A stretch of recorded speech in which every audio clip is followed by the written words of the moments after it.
It's impossible to thank everyone that is responsible for this achievement which is about to begin.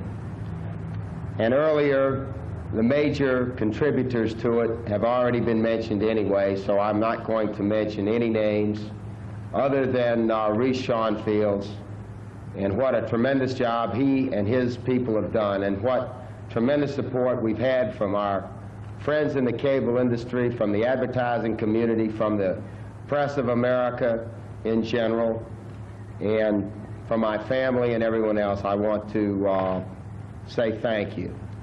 You'll notice out in front of me that we've raised 3 flags. One, the state of Georgia, where we're located. Second, the United States flag, of course, which represents our country and the way we intend to serve it with the cable news network.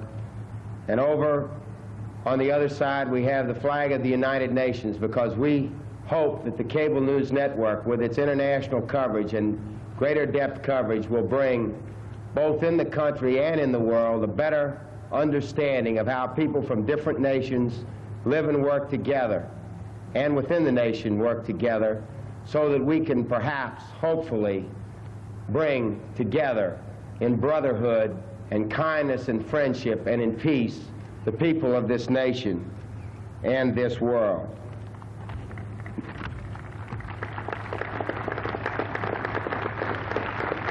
I'm now going to read a little poem that was written by Ed Kessler of dedication. To act upon one's convictions while others wait, to create a positive force in a world where cynics abound, to provide information to people when it wasn't available before, to offer those who want it a choice. For the American people whose thirst for understanding and a better life has made this venture possible. For the cable industry whose pioneering spirit caused this great step forward in communications. And for those employees of Turner Broadcasting whose total commitment to their company has brought us together today, I dedicate the news channel for America, the cable news network. And now if we could have the presentation of colors, then we'll have the national anthem. Thank you very much.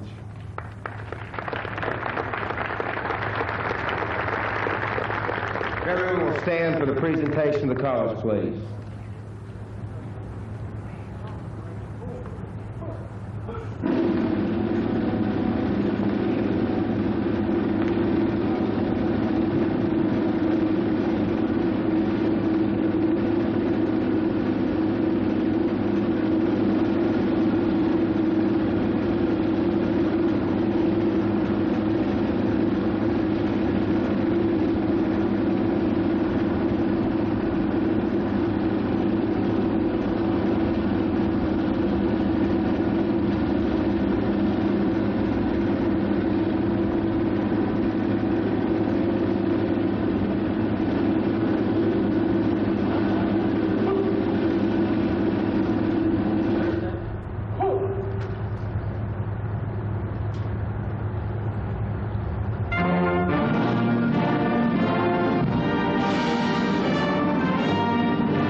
Montreal, Paris, Tulsa, Denver, London, Canton, Newark, Peking, Moline, San Diego, Reno, Nicaragua, San Francisco, Seoul, Perth, the Marianne, the United Nations, Vienna, Buffalo, Lima, Kiribati, Islamabad, Decatur, Nashville, Jamaica, Jonestown, Chicago, Weatherford, Topeka, Tokyo, Madison, Fort Worth, Fort Wayne, Warsaw, Bangor. Ready, camera 1, box.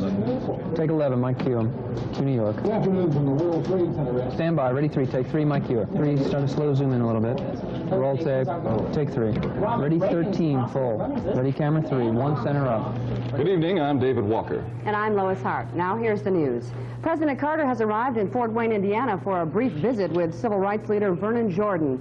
Jordan is in serious but stable condition now at Parkview Hospital. He is recuperating from the gunshot wound suffered early Thursday morning. Police still have no solid lead on who attempted to murder Jordan. We'll have more on the president's visit later on in the hour. But first, Richard Bloom takes a look at how the small town in Indiana is handling the shooting of a prominent black leader. Since the civil rights leader was shot early Thursday morning, government officials in Fort Wayne and leaders of the black community have worked hard to project the image of a city united in its concern for Vernon Jordan's recovery and in its determination to catch whoever committed the crime. So far, the approach has worked. Despite the potential for racial violence, Fort Wayne has been quiet. At a vigil for Jordan, the mayor voiced a theme of restraint and prayer. And if I've learned one thing today, it is that with all of the help that we've received, when you get down to tonight, to this moment, here in this church, and we think of Vernon Jordan, and we think of the city of Fort Wayne, the thing that's left is prayer. We shall all be free someday. Oh, give him my arms.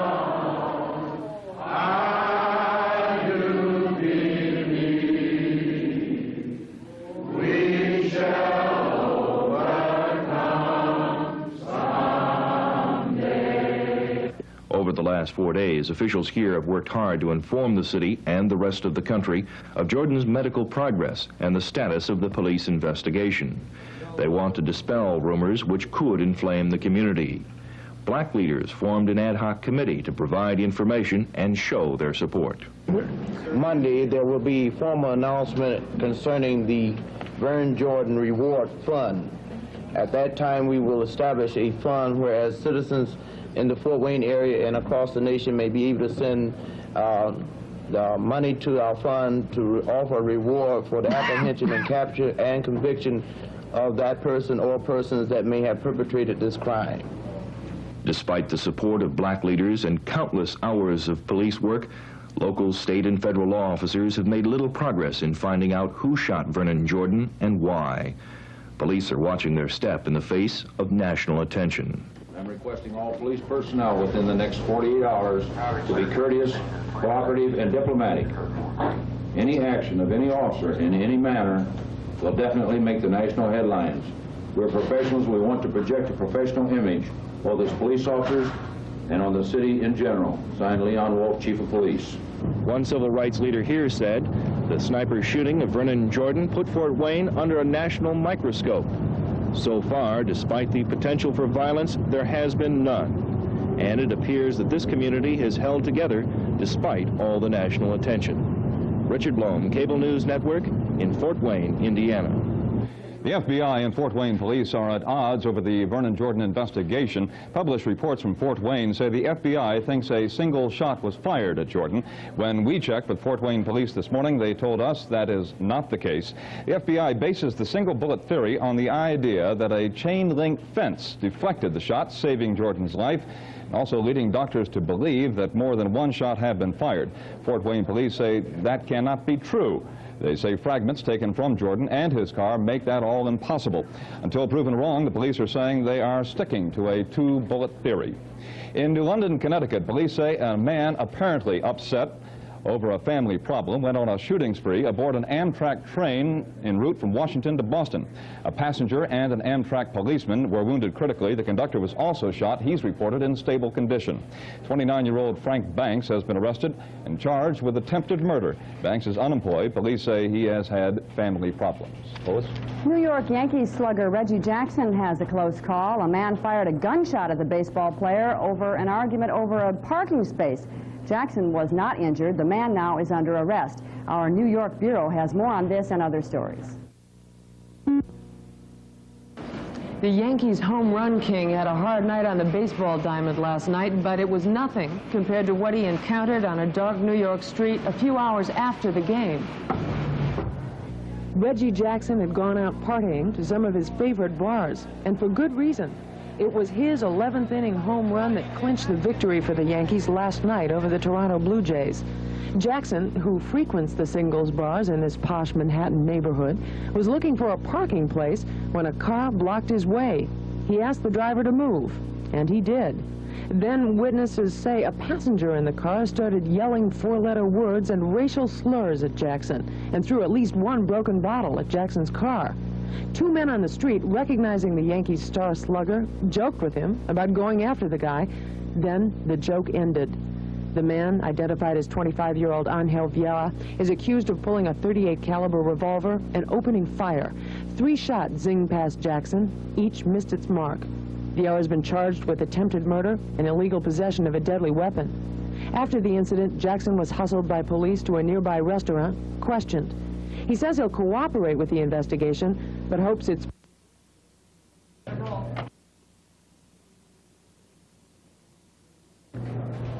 We're apparently having a little problem in New York. We'll go on with the news now. Tomorrow would have been the last day in the life of mass murderer John Gacy, but instead the man convicted of more murders than any other person in American history will spend his execution date inside prison in southern Illinois while his case is appealed.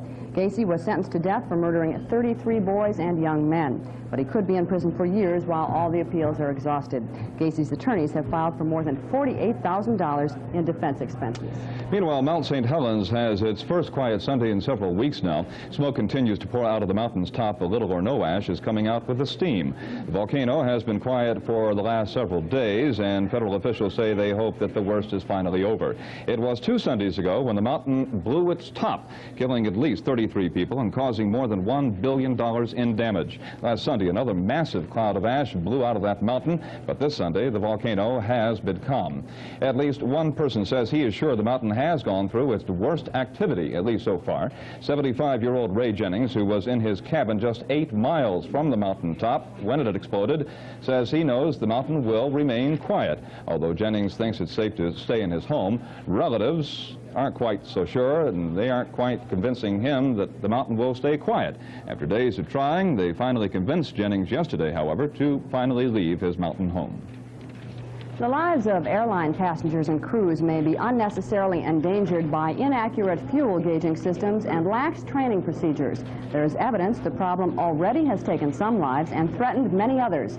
Despite the evidence, the Federal Aviation Administration claims the matter is not serious. CNN's Washington correspondent Joe Pennington has the results of a major investigative report. Involved are fuel gauging systems found on almost every commercial airliner flown in this country. The accuracy of those gauging systems has been called seriously into question by a disturbing trend in airline incidents, and in one case, an airline crash. Pan Am's Flight 2 last October was a giant Boeing 747. It was destined for New York's Kennedy Airport from Houston. But because of poor weather in New York, the plane was diverted to Newark. Just seconds after the jumbo jet touched Newark's runway, 2 of its engines ran out of fuel and quit. A 3rd engine quit before the plane reached the terminal. The 747 and its 241 occupants were towed to the gate. The Federal Aviation Administration investigated and concluded that an inaccurate fuel chart on board Flight 2 was primarily responsible for the incident. But the FAA admits that inaccurate fuel gauges contributed to the potentially tragic situation. We have determined that there was a slight gauge error of approximately 2,200 pounds. You burn about 18 to 20,000 pounds an hour at cruising altitude in the local area. So you would figure that's maybe 10 minutes worth, something like that. The Boeing company issued on February 15th an operations manual change outlining fuel requirements and some of the problems with fuel gauge errors and things of this nature. The FAA itself has taken no action which requires any mechanical changes with respect to the fuel gauging systems. I'm not aware of any required change. Pan Am would not comment on the incident involving Flight 2, but the fuel gauging problem does not appear limited to either Pan Am or to the Boeing 747. Within weeks of our investigation into the issue, the nation's largest pilots' union issued this notice. It cautioned pilots to anticipate major errors and inaccuracies in fuel gauge indications on DC-8, DC-9, DC-10, 707, 727, 737, 747, and L-1011 aircraft. United Airlines Flight 173, just over 18 months ago, was a McDonnell Douglas DC-8 flying from Denver to Portland. United 173 Heavy, Mayday, Mayday. The engines are pulling out. We're going down. We're not going to be able to make the airport. 10 people died here. Another 23 were seriously injured. Flight 173 ran out of fuel before it could reach Portland's runway. It had burned precious fuel in a holding pattern because of landing gear difficulties. But Captain Buddy McBroom was still sure he had plenty of fuel to make the runway. I lost fire on the last engine,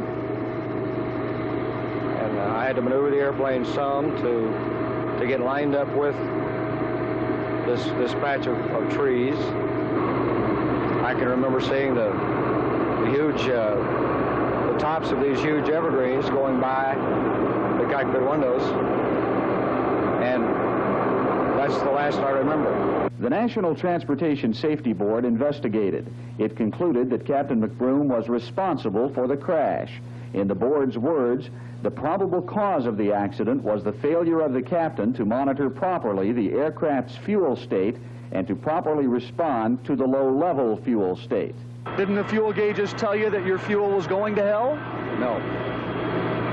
The fuel gauges indicated that we had more than adequate fuel on board to complete the procedure in the cabin and descend to and land at the airport. At least some NTSB staff members privately agree with Captain McBroom.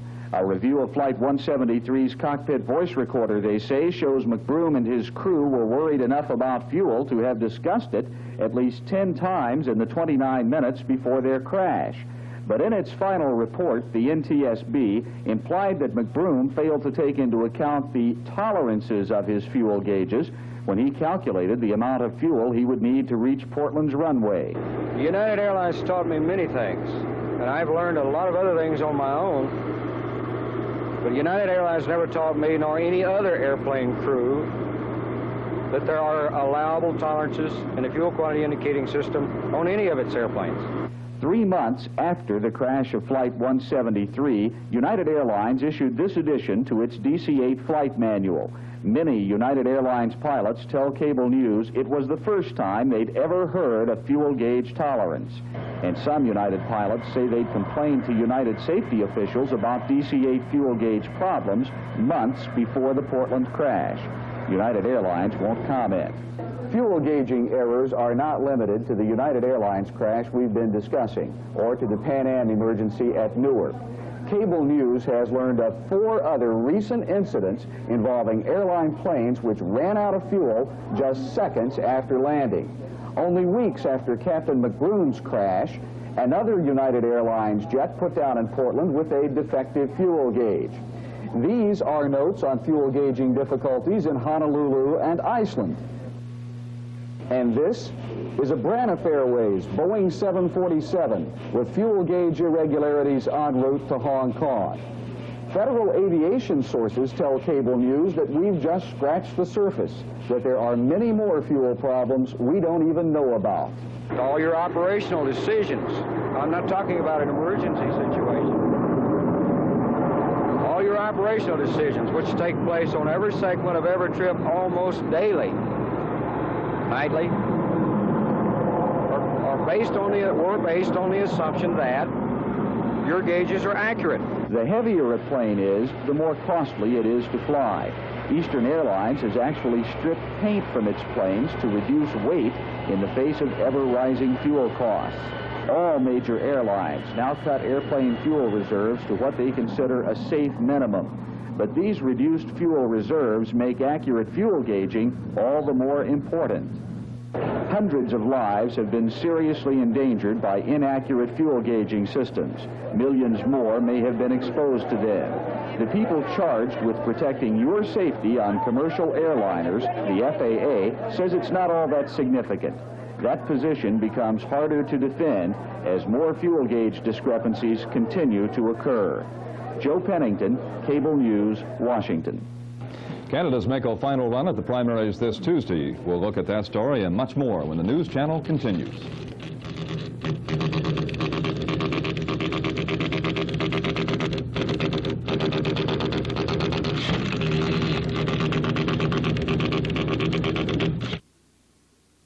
There are many medications for acid indigestion or heartburn relief. Which one is right for you? For years, Maalox has been recommended most by doctors. Now, the antacid ingredients in here, plus an extra ingredient, are in Maalox Plus tablets. Really pleasant tasting and effective. And Maalox Plus tablets also come in this handy pocket pack that keeps them fresh and sanitary. Maalox Plus for acid indigestion or heartburn relief. But don't just take my word for it. Try Maalox Plus tablets. You'll find you can't do better. Clinton, Colorado. The sun hammers your eyes to a tight squint and cracks your throat with a dry, parched-out thirst. But one thing washes it clean. Nestea. All over. Nestea tastes good all over. Nestea tastes. And with Shirley. Fort Wayne, Indiana, and is now meeting with reporters. We now switch live to Fort Wayne, Indiana. But today, again, I've been given a very accurate report from his own physicians that he's recovering well. His strength and his good health, his athletic attitude and ability have stood him in good stead, along with the prayers of tens of thousands of people who believe in Vernon and who admire him very much, and who've been concerned about him, and also, of course, the excellent care that he's gotten here in this superb hospital facility. I've also had a chance to meet with the mayor, with the police officials from the local government, and with the director of the FBI regional headquarters here in Fort Bend. And I think it's very good to point out that we have excellent cooperation, and that they are getting along well with each other. The local officials are very grateful that the FBI is involved in the investigation of the case, and I'm not going to comment on the progress of the investigation, except to point out to you that there is nothing in their relationship except one of mutual appreciation and the very closest possible cooperation. The mayor of Fort Wayne and others have done a superb job in making all the local officials available in this heavy burden on the community. And the attitude of the people along the highway as I came in from the airport was one of friendship and encouragement, which shows the deep concern of the people about this unfortunate incident, and the hope that Vernon Jordan will do well and recover completely, which is a high prospect now, and that the perpetrators of this crime will be brought to justice. It's obvious that what Vernon Jordan stands for, his courage, his commitment to the plight of the poor and deprived people of all races, has been appreciated by this nation. And as president, I want to add my personal appreciation for what he has meant for our country and what he will continue to mean in the years ahead. Mr. Mayor, would you like to add any word? Okay. Yeah.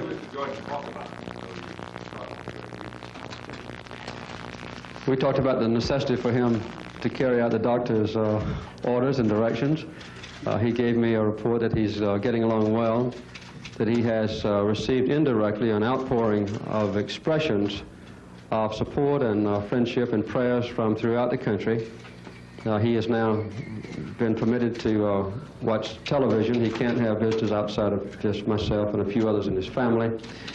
He's not yet begun to read newspapers and so forth, but he will, understand, tomorrow. And he, of course, doesn't have a telephone in his room.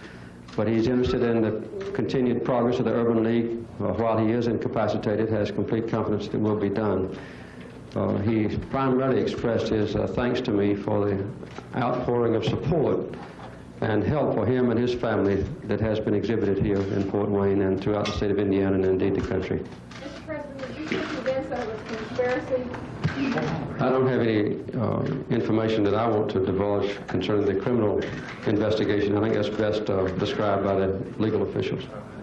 Well, Mr. President, you called it the other day an attempted assassination. Yes. What does that word mean to you? Does it mean political? Does it rule out personal motives? What did you mean by that? Well, after I got home, I looked it up in the dictionary because some question had been raised by the press. It said the attempted murder of a prominent person.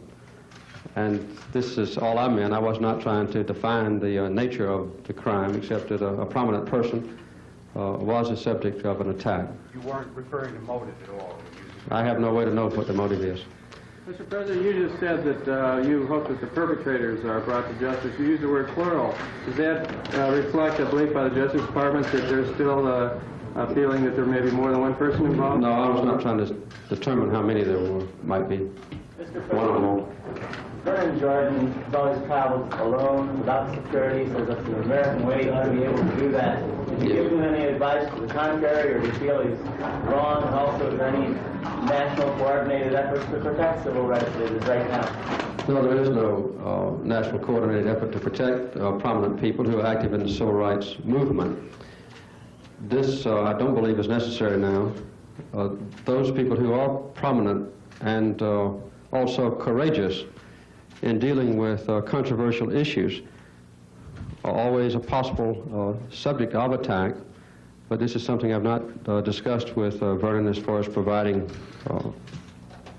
help or protection for other civil rights leaders. I don't think it is necessary at this time. Mr. President, did he say anything with you about the circumstances of the shooting?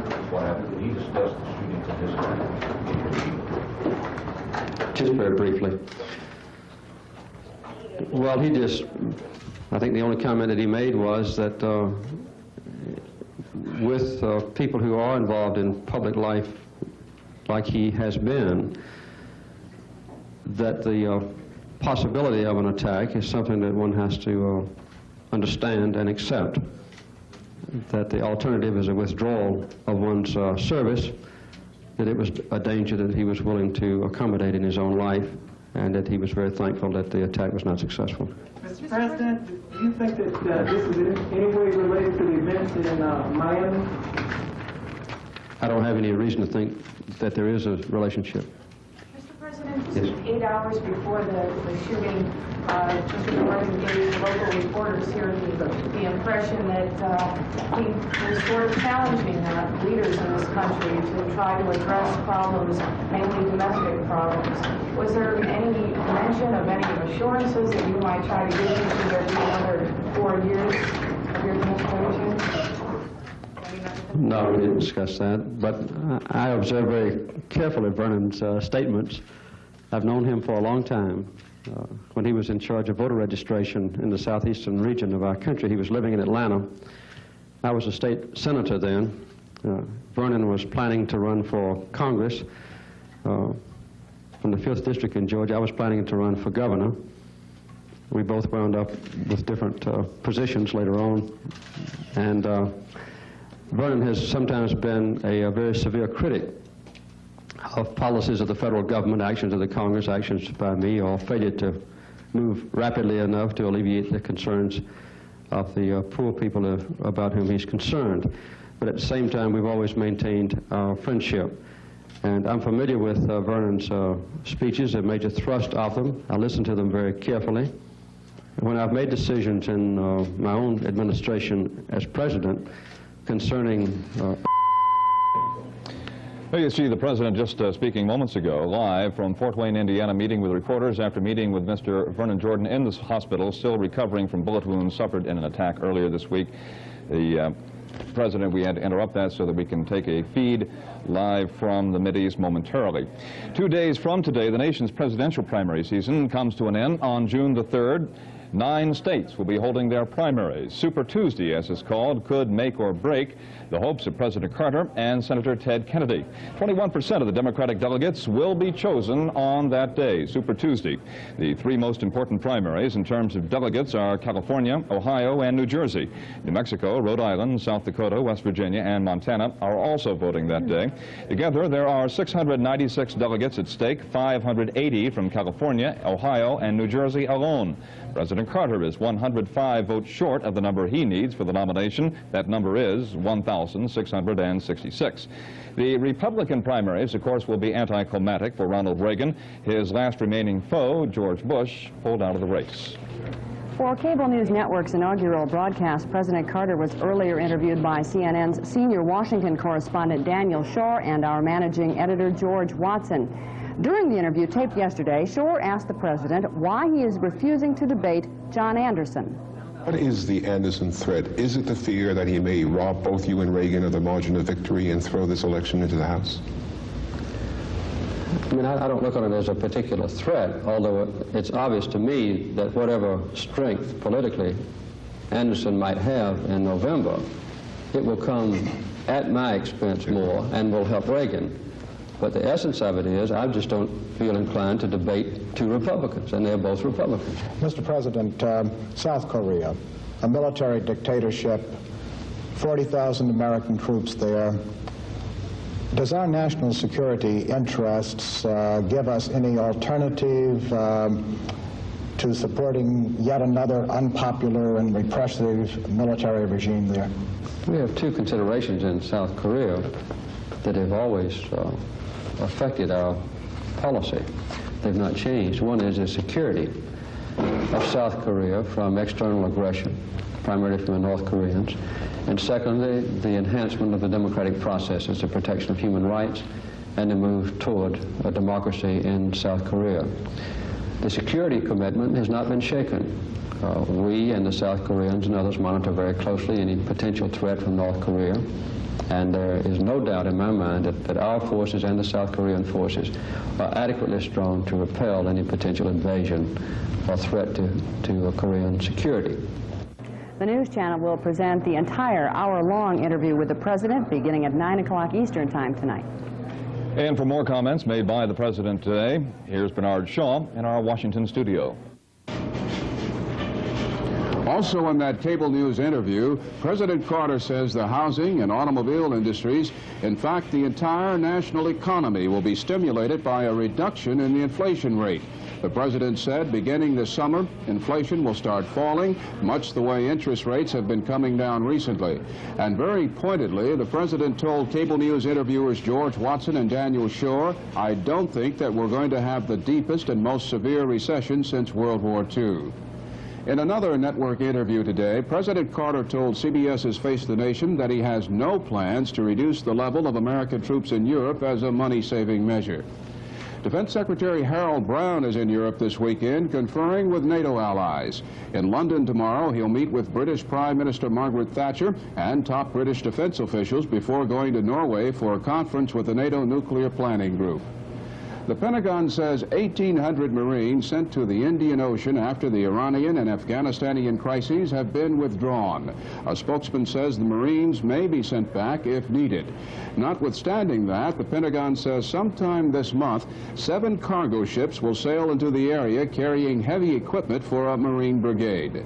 Meanwhile, officials say the United States is negotiating with Egypt to station F-15 fighter planes there, and reportedly, the Pentagon is reasonably close to securing airfields and ports in 2 other countries, Kenya and Oman.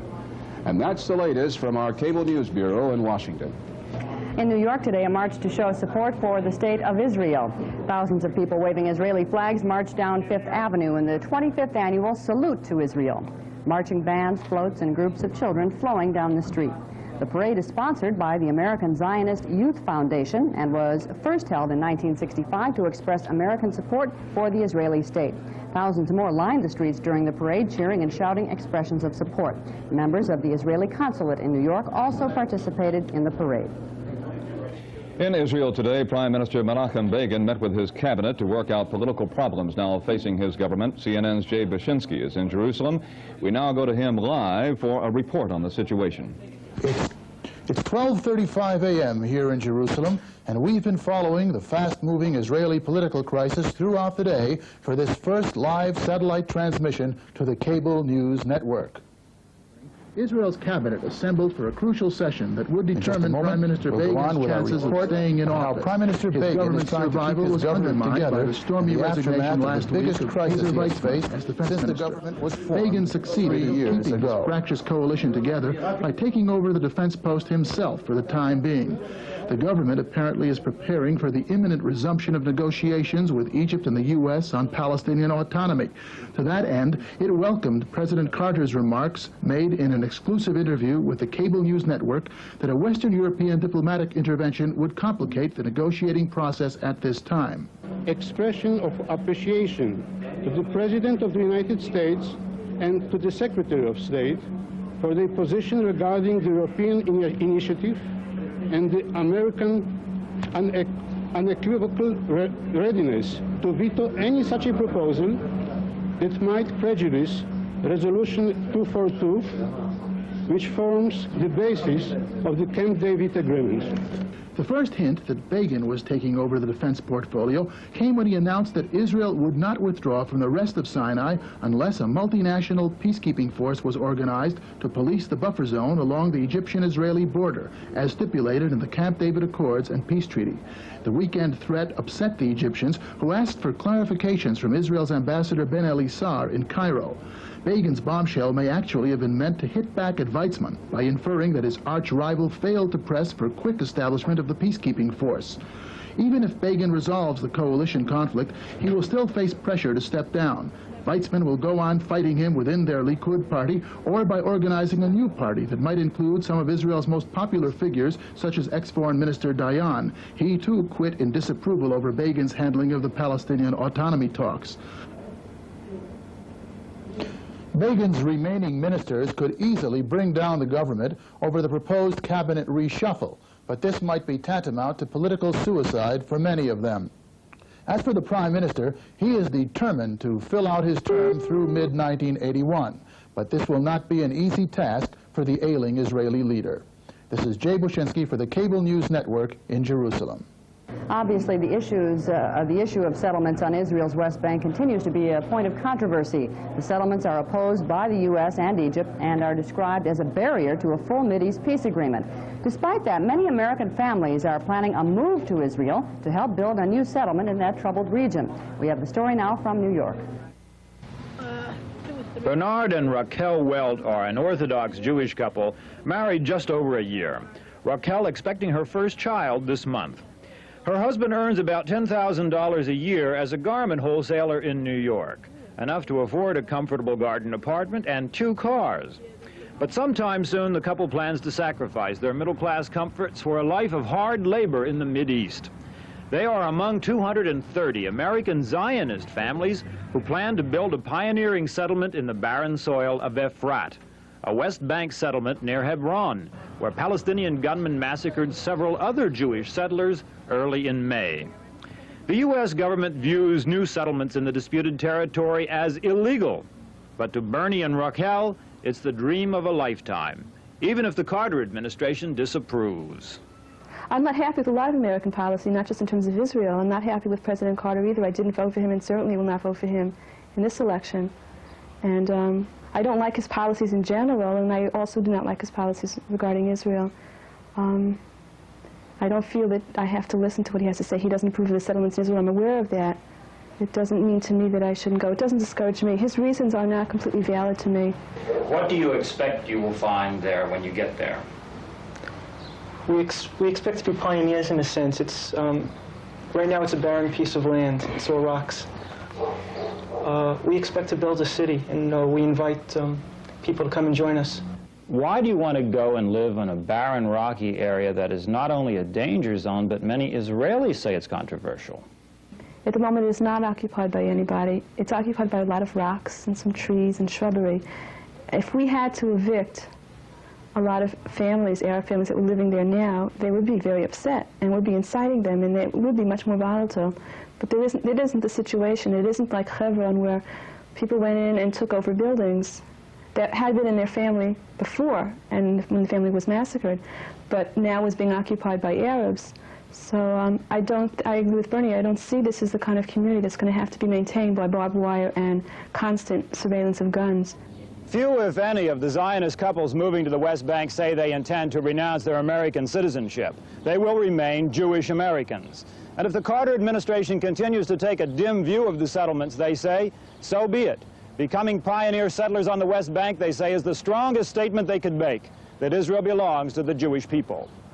In Queens, New York, this is Barry Cunningham reporting for the Cable News Network. We're going to have a live report from Key West on the Cuban refugees when the news channel continues.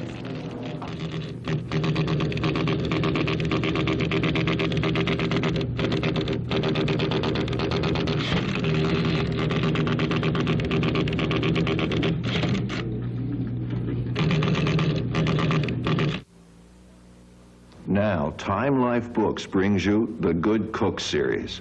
It's a fabulous collection of recipes, plus all the step-by-step how-to-do-it skills to make them.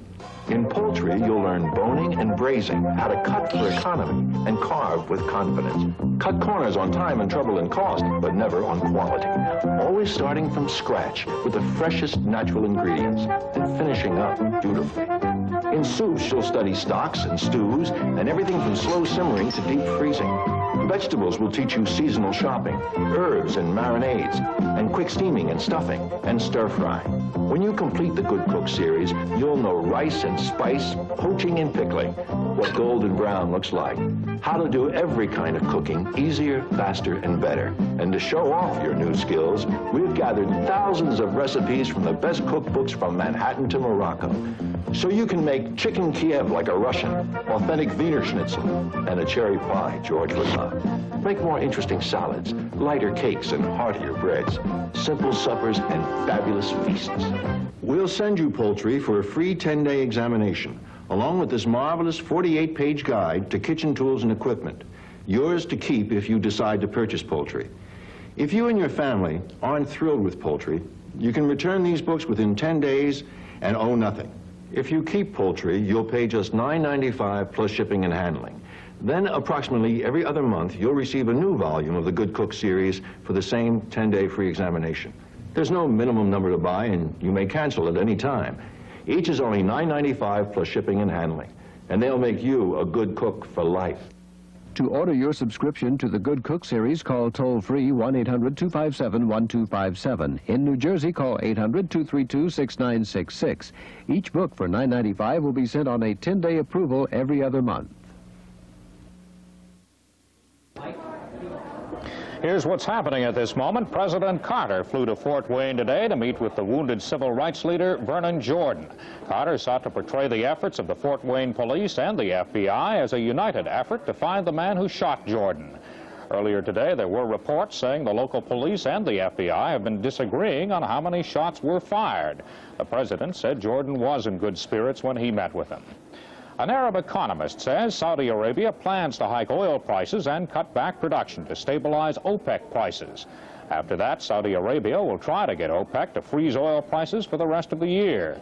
In Israel, Prime Minister Menachem Begin averts a political crisis by assuming the post of defense minister. He's looking for a suitable replacement for Ezer Weizmann. President Carter said in an interview with CNN that Ted Kennedy is a good Democrat. We'll have the complete interview later this evening.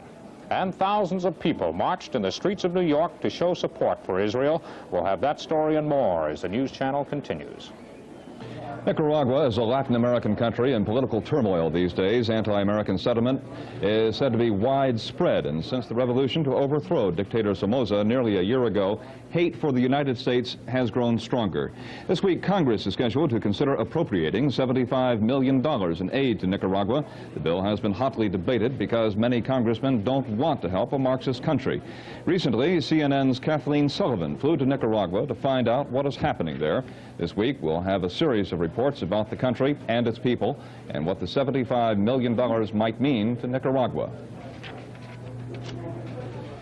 Linda Lovelace, the star of the pornographic movie Deep Throat, is joining other feminists in calling for theater owners to stop showing that movie. Speaking in Manhattan yesterday, Lovelace said that she was beaten and forced to do the film by her ex-husband. She said her former movie career and reputation has caused her a lot of anguish. And the former child star of Lassie is under arrest in California on drug charges. Tommy Redding was booked for conspiracy to operate a laboratory for refining and purifying, I should say, cocaine. And now with the latest look at the weather, here's Dallas Raines at the weather desk. Dallas? Thank you, Dave and Lois, and good afternoon, everyone. Yesterday, we had all the heavy rain in Nebraska, and it's moved now eastward in the Mississippi Valley. We're going to be watching that for you. We have the latest satellite photograph that's going to show you some heavy showers and thunderstorms that have now moved into the Ohio Valley. Also, more rain is expected to move into Nebraska later tonight as another wave of low pressure moving along that front. You can see that low pressure system now that is swirling through Wisconsin, causing the cloudiness, also the heavy thunderstorms which are now in that area. The low pressure system will move to the north into Canada, and the moisture, which is now coming up from the Gulf of Mexico, is causing the heavy rains, raining now in Detroit, and also some heavy rain expected to go on back into the eastern sections of Wisconsin later tonight and tomorrow. Low pressure is expected to come up through that area during the next 24 hours, and we'll be watching that for you. There you can see that front, which is now right here, just the western portions of Pennsylvania, runs into the Ohio Valley. Heavy showers and thunderstorms in that area. Detroit now, some rain and 59 degrees. I expect this low to move on to the northeast, and this area of cloudiness to continue toward the east, causing heavy rains later for portions of Pennsylvania.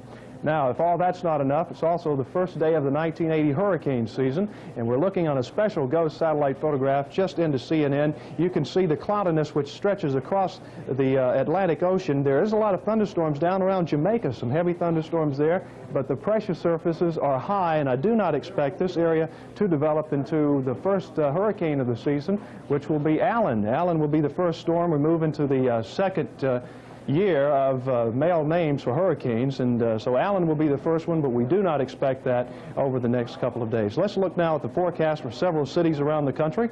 New York, the thunderstorms moving in there for tomorrow, the high of 86. St. Louis will have thunderstorms again tomorrow, the high of 87. Hot down in Dallas with sunny skies, a high of 94. And Honolulu will have sunny skies with a high of 85. That's a look at the weather. Now back over to the anchor desk. Thank you, Dallas. Coming up on the News Channel, looks like the good old days of gasoline wars are coming back, and an explosion rocks an oil company in London.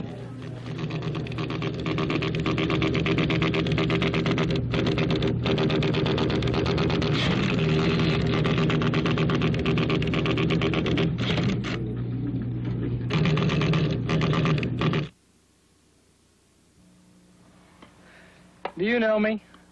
In places like this, I'm not always recognized. That's one reason I carry the American Express card. It really comes in handy on vacations for hotels, car rentals, ski equipment, and tennis lessons. After all, man does not live by golf alone.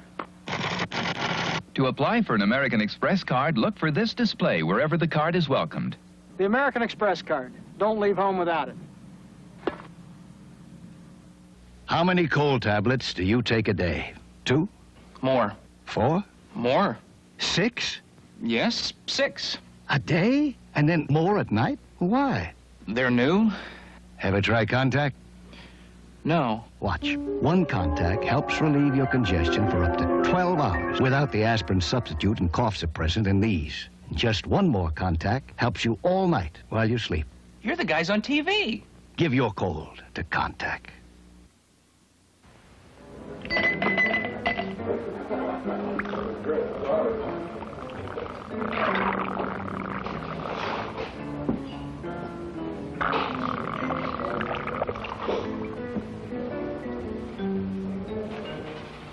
This mixture kills over 25,000 people every year. If you drive a car, think about that.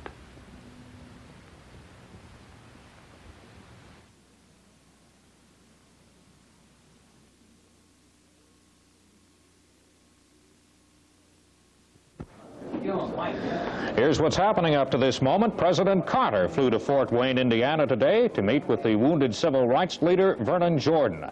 Carter sought to portray the efforts of the Fort Wayne police and the FBI as a united one to find the man who shot Jordan.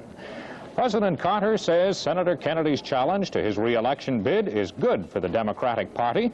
The Pentagon withdraws 1,800 Marines it sent to the Arabian Sea. The troops were part of a military buildup following the Iran and Afghan crises. Saudi Arabia will try to get oil producers to freeze their prices for the rest of the year. Pickets are playing jazz outside the London headquarters of the BBC. The musicians are on strike against plans to disband 5 BBC orchestras. And coming up, details on a bomb explosion in London. That and more as the news continues. Rough seas in the Florida Straits kept the Cuban refugees out of their boats today. CNN's Mike Vetcher is in Key West right now, and he says there's little activity in the port. For more on the story right now, let's go live to Key West.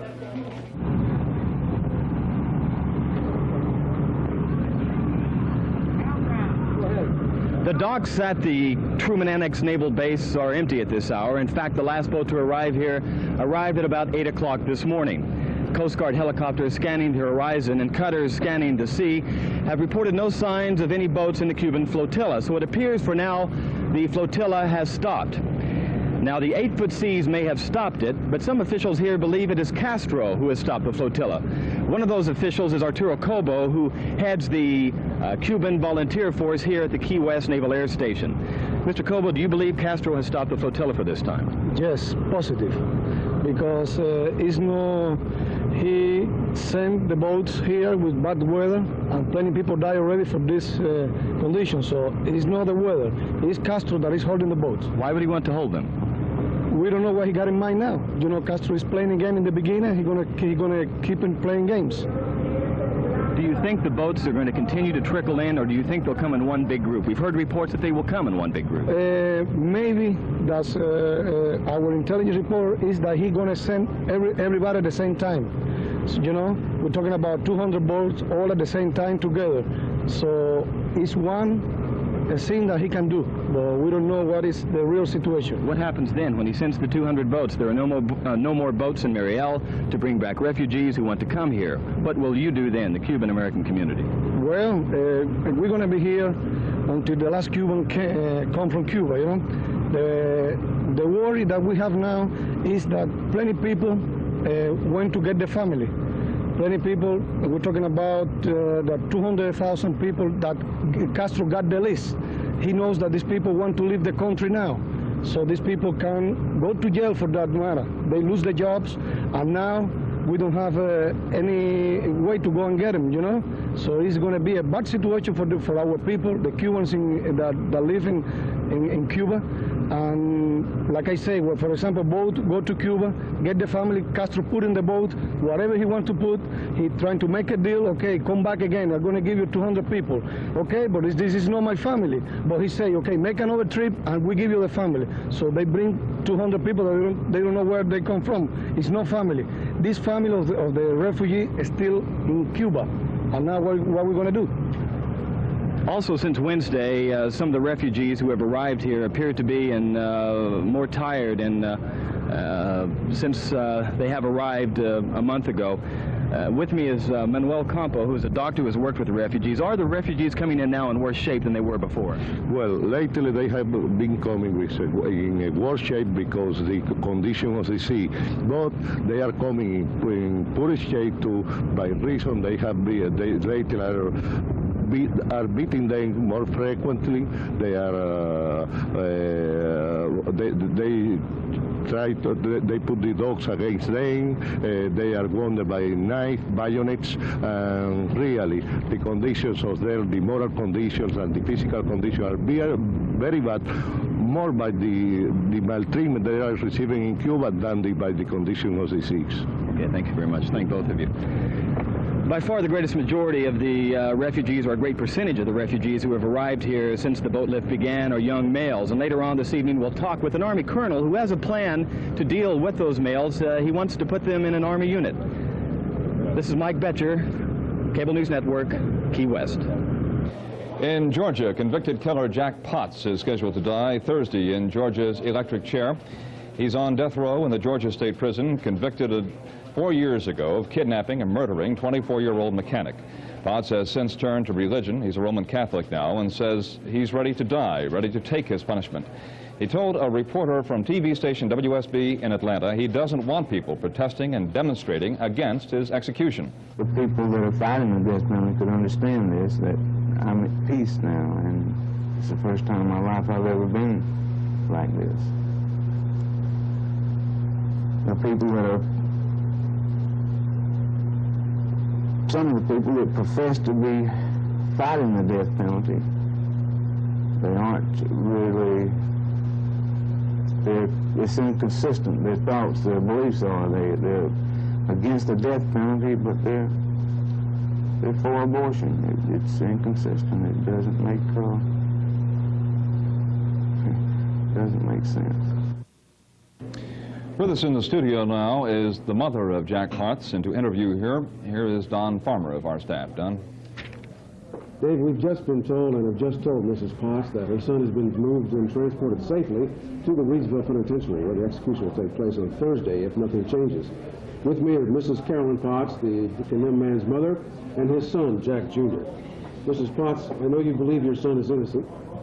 Thousands of people are planning demonstrations this week around the country against his execution. Why, with all due respect, why are you not out there fighting for his life? Because we've been fighting for a long time, and it seems like the more we fight, the more we get fought against. Jack has, well, his case has been carried to court. As for being tried, he's never been tried. He was sick, he was out of it. When it first happened, he was full of dope and whiskey. He doesn't remember anything.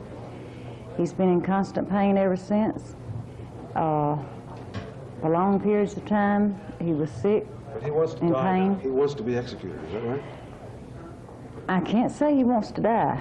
I can only say that he doesn't want to live under the conditions that he's living under. Jack, what is your dad doing in these last few days of his life? He's trying to prepare for us after he's gone, and talking to me a lot and telling me how to survive, really. And that's about it. You know, he's got a lot of stuff on his mind now. In just a couple of seconds, Mrs. Potts, why did you invite the victim's mother to the execution? She seems to have been bitter for so long, and I feel sorry for that woman. I realize I could be in her place. It could be the other way around. And for someone to be that bitter, and I know the woman's hurt, but we, the family, we couldn't help it any more than she could, and she doesn't believe that her son and my son were friends. I can understand that. She never knew it. And it's hard on her, but I just wish, and she keeps having this wish, and she thinks that justice is being done by taking a life.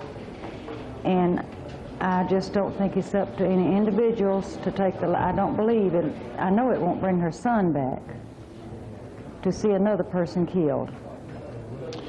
Thank you, Mrs. Carolyn Potts and Jack Jr. And the execution date is still scheduled for Thursday here in Georgia. Now back to Dave and Lois. Okay, Don. Coming up in the next hour, we're going to have our first hour-long sports show. Then in the following hour, Renelda Muse and Lou Waters will be in for another full hour of news. And at 9 o'clock Eastern Time, President Carter will be interviewed in Washington by our senior correspondent, Daniel Shore, and Washington managing editor, George Watson. Stay with us. We're going to have all kinds of news, sports, weather, and special features coming from now on and forever. For Dave Walker, I'm Lois Hart. The News Channel now continues.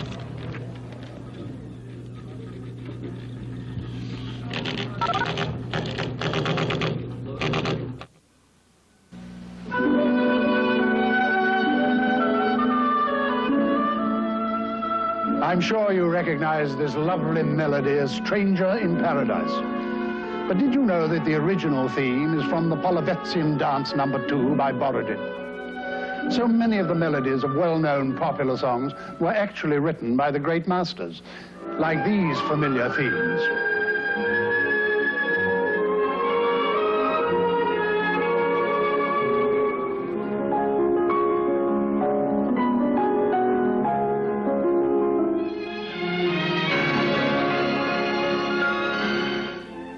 And now, all of the best-loved melodies from the classics have been gathered by Vista Marketing into a big 4-record collection. Yes, here are 120 of the greatest works of Strauss, Beethoven, Schubert, and many more, performed by Europe's finest musicians. It's a priceless introduction to the classics that will enrich every home. But there's a great deal more. You also get this special collection of piano masterpieces, 30 of the most beautiful melodies ever composed for the keyboard. Yes, now you can get 150 of the world's greatest music masterpieces, all for only $11.98. This collection is also available on 8-track cartridges and cassettes for only $14.98. Yes, here's a unique opportunity to own a complete library of the world's most beautiful music. Here's how to order yours. To order, call toll-free 1-800-257-1257. In Hawaii, call 536-6677. To avoid COD charges, send check or money order. $11.98 for records, $14.98 for 8-tracks or cassettes. To Classics. Post Office Box 8250, Atlanta, Georgia, 30306.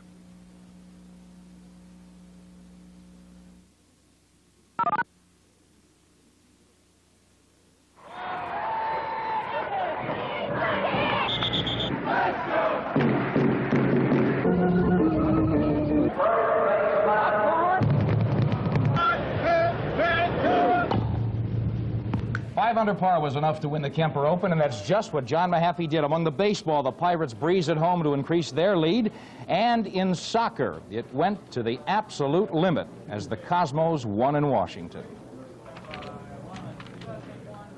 Good evening, I'm Nick Charles with Bob Kurtz. This is Sports to the Moment. And Bob, before we hit action in the majors, you've got a big story that happened off the field last night. Oh, I don't know, Nick. He is known as the straw that stirs the drink. He's the hot dog. They say he's so large, a hot dog, that all the mustard in the world cannot cover him. He, of course, Reggie Jackson, and wherever he goes, controversy and drama seem to follow him.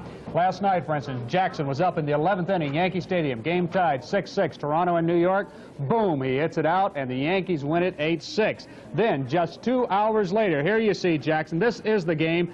Reggie up to the plate against the Blue Jays. He wins it in extra innings, 8-6. And the man can come through under pressure. Then, just 2 hours later, Jackson was involved in a different kind of a very dramatic confrontation. He was driving his car down East 83rd Street when it was blocked by a vehicle that was trying to park. Now, Jackson asked the man to move his car. The man did, but then became upset and threw a bottle from a trash can at Jackson's car. Well, Reggie, then joined by 2 bystanders, chased the man down the street until the man suddenly turned. He had a gun. He fired 3 shots. Well, Reggie wasn't hurt. The man was since arrested and identified as Angel Vieira. Jackson said he will press charges. And so today, when the Yankees faced Toronto, Jackson's name was scratched from the lineup by manager Dick Hauser. Ron Guidry had the best line. We learned that Jackson wasn't hurt, however. He said, "I'm not going to sit next to Jackson in a dugout anymore." Well, the Yankees did have plenty of power today, though. Without Jackson, New York powered past the Toronto Blue Jays 11-7 to sweep that 3-game set. Bobby Brown, Craig Nettles homered. Eric Soderholm had a great day for the Yankees. He went 5 for 5. That helped Tom Underwood to his 4th straight win. Let's take a look at the American League scoreboard and see exactly what did happen. There you see that Yankee win.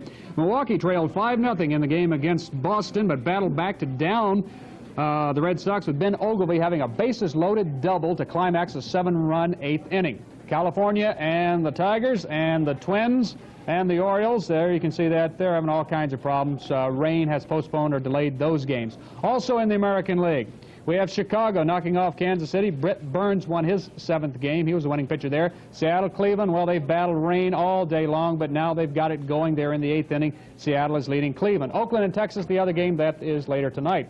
And speaking about Oakland, the A's, of course, the surprise of the American League. They're just a game and a half right now behind Kansas City. And the one man who is responsible for this ragtag team of unknowns ranking above those player millionaires from Texas and California has to be Billy Martin. Now, Billy Martin is successful wherever he goes to manage because he does one thing better than just about anybody else. And he explained to Cable News Sports in Arlington, Texas. Players from spring training on learned a lot of things. We do a lot of things other ball clubs don't do. We do things in spring training other clubs don't do.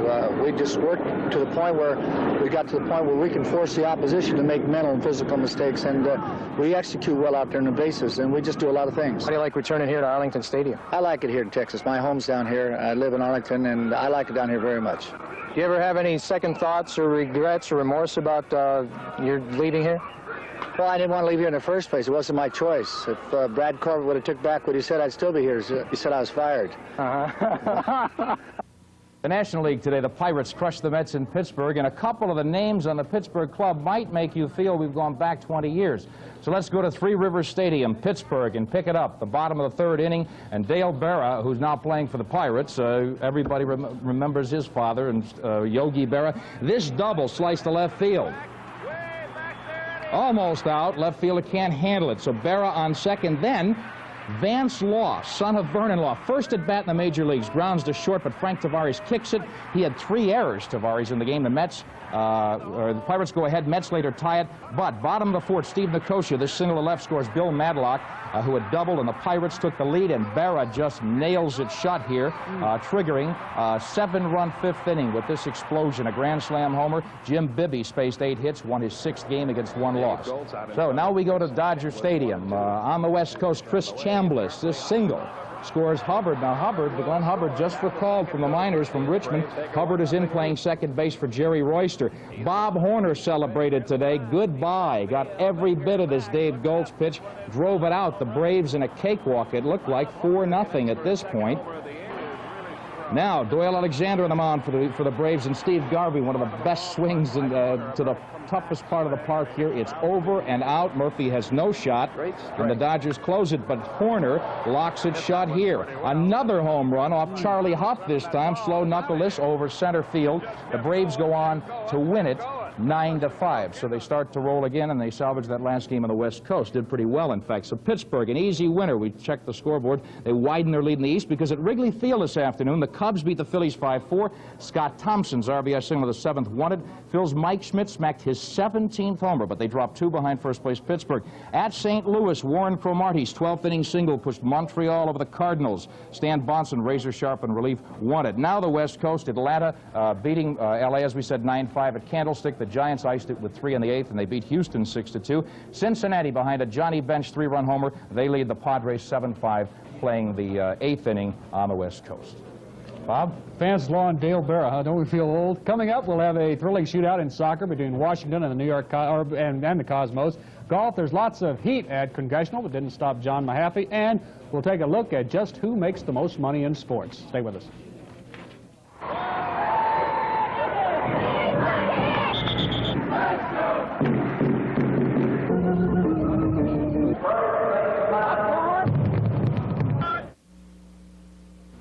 Are you sure you shouldn't be seeing your doctor right now? You see, the human body has a built-in alarm system that gives off warning signals when something goes wrong. And not knowing what your body's trying to tell you can really be dangerous. But here's good news. Dr. Isidore Rosenfeld has just written The Complete Medical Exam. It's easy to understand, takes the mystery out of medicine. Dr. Rosenfeld is a world-famous cardiologist, a heart doctor, a clinical professor of medicine at New York Hospital, and an expert on sudden death. And his is the first book ever to tell you what your symptoms mean and if you should see a doctor immediately and why. You'll also find out about your blood pressure, what your cholesterol level really means, the hazards of dieting, the right way a woman should examine her breasts, and what you can do to prevent a heart attack. You'll find out about your prostate, gallbladder, backaches, headaches, and what they mean, and what you can do about them. The latest on arthritis, and what it means if you're always tired. Do you have a sleeping problem? Well, on page 94, you'll learn how to deal with it. You'll even learn the secret of how to discuss costs with your doctor. Now, thousands have paid $11.95 for the Complete Medical Exam book, but for a limited time only, it's yours for just $9.95.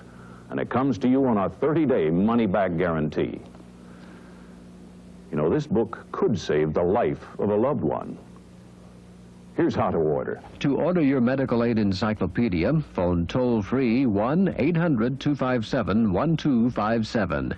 In Hawaii, call 536-6677, or to avoid COD charges, send a check or money order for $9.95 to Medical Book, Post Office Box 8250, Atlanta, Georgia 30306.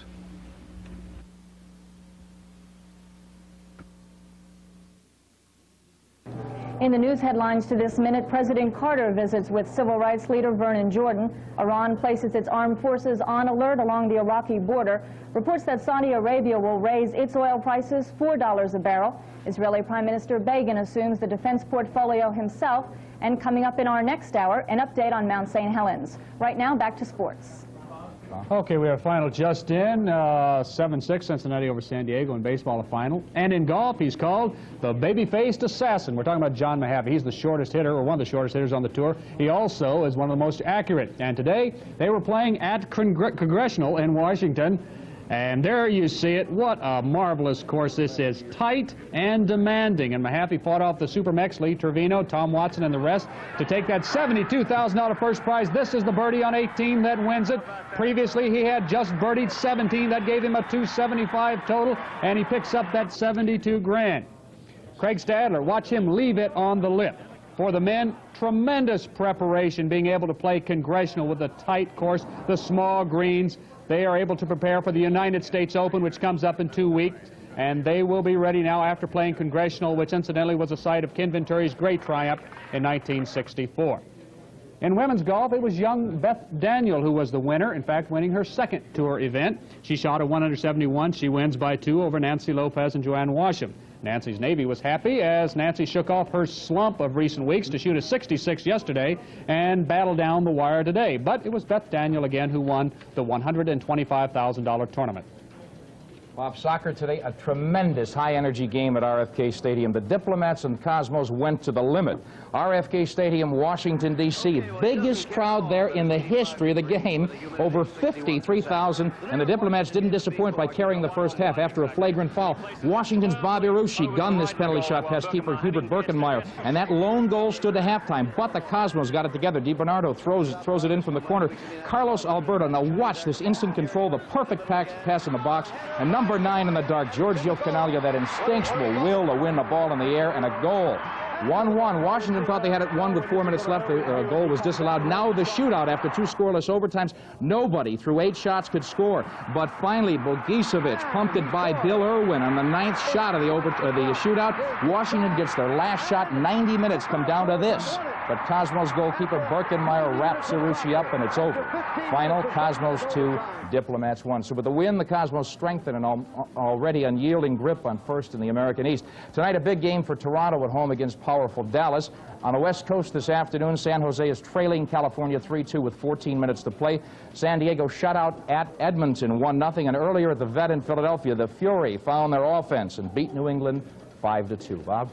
Well, Nick, in tennis, the quarterfinals are now set in the French Open. That's a $650,000 tournament. Jimmy Connors won today when his opponent, the youngster Yannick Noah, tripped and hurt his leg. Noah tried to continue. Connors, in fact, said the young Frenchman looked like a young colt hobbling around out there. Didn't help. Connors went on to win. They finally had to stop it. It was 7-5, 6-4 when the French star finally did quit. Noah had reached the finals of the Italian Open last week, and his countrymen had hoped that he would become the first native Frenchman to win the French Open in some 34 years. Also advancing to the quarterfinals today were Vias, who was the #1 seed, and he crushed Buster Nottram of Great Britain. Harold Solomon also won, as did Brian Gottfried. Now, Brian Gottfried has played in every French Open for the past 10 years. Chris Everett Lloyd led the women into the quarterfinals. There you see the men with Vias, Solomon, and Gottfried all winning.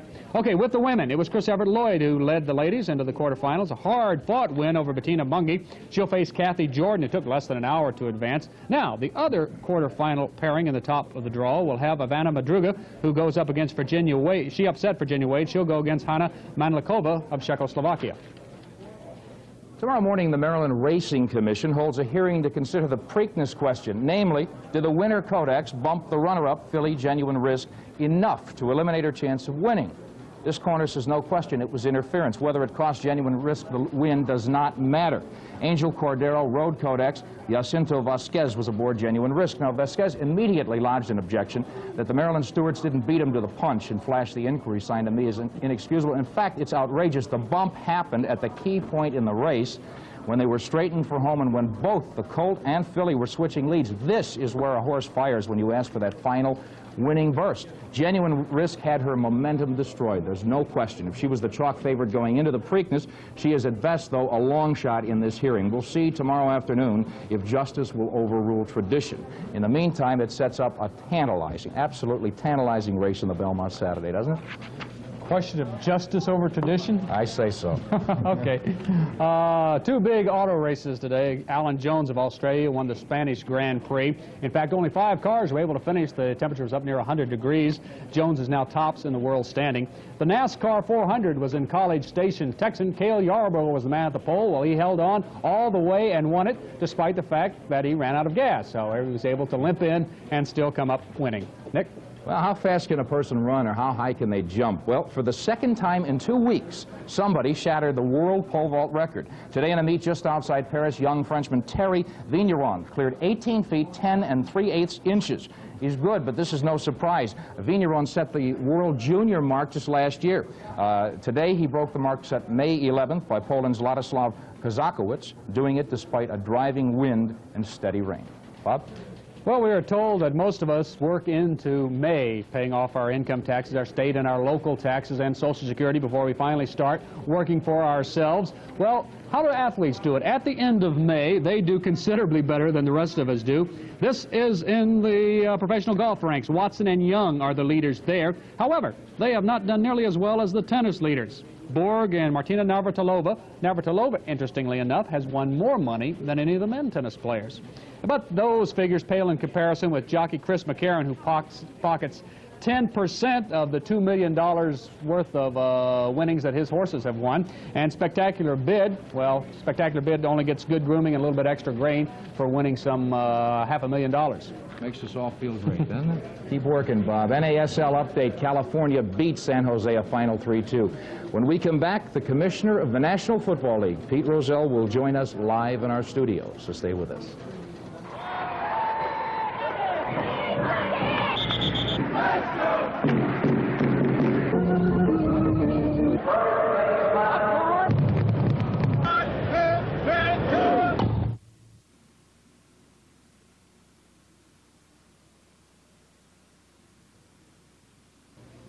Oil shortages, energy crisis, inflation, high cost of living, unemployment.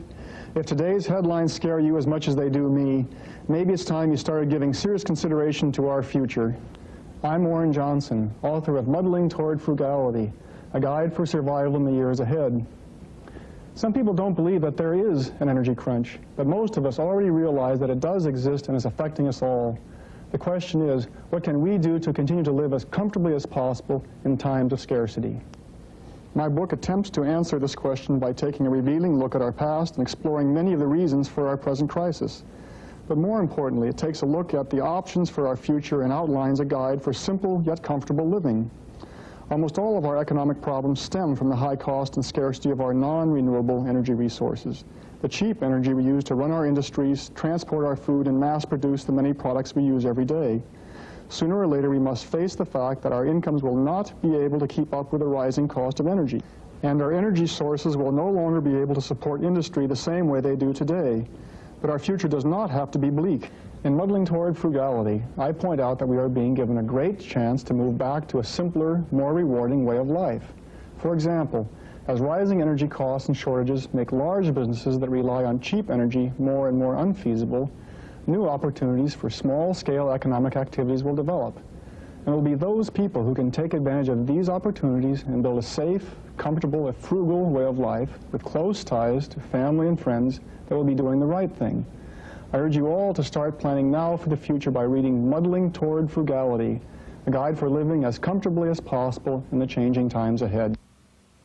To receive your copy of Muddling Toward Frugality, send $2.95 plus $1 shipping and handling to Muddling, P.O. Box 8250, Atlanta, Georgia 30306. Or use your MasterCharge or Visa cards by calling 1-800-257-1257. Here's the news making headlines at this moment. The Democratic race in the California primary is said to be too close to call. President Carter warns Iran today that no form of U.S. retaliation has been ruled out if the hostages are put on trial. Doctors at a Fort Wayne hospital say they expect civil rights leader Vernon Jordan to recover fully. And coming up in the next hour, a report on that riot in Zurich. Now back to sports. Our guest joining us for our inaugural day, a name that's known to everyone in sports, Pete Rozelle, the commissioner of the National Football League. Interestingly enough, it is now 20 years since you've been appointed commissioner, and in 20 years ago there was no Super Bowl, there was no AFC conference, there was just the AFL getting started, and Pittsburgh was the weakest team in the National Football League. What else have you seen in 20 years? Oh, I think probably the big thing would be through expansion and merger, going from the 12 teams that were there when I took the job in 1960 to 28 now through expansion and merger. And then, you know, being on all 3 television networks, of course, is quite a change. But mainly it's just the size of it now as against what it was then. Pete, can I ask you, Jack Tatum's book, have you read it? I've read excerpts from it. I haven't read the entire book. What do you think, just basically? A lot of people are concluding that to some degree the NFL encourages this type of thing. Talk to players, nobody seems to mind. I don't know if they're protecting Jack or what. I think the problem is that there's a fine line in a physical contact sport, but it has to be a disciplined form of physical contact within the rules.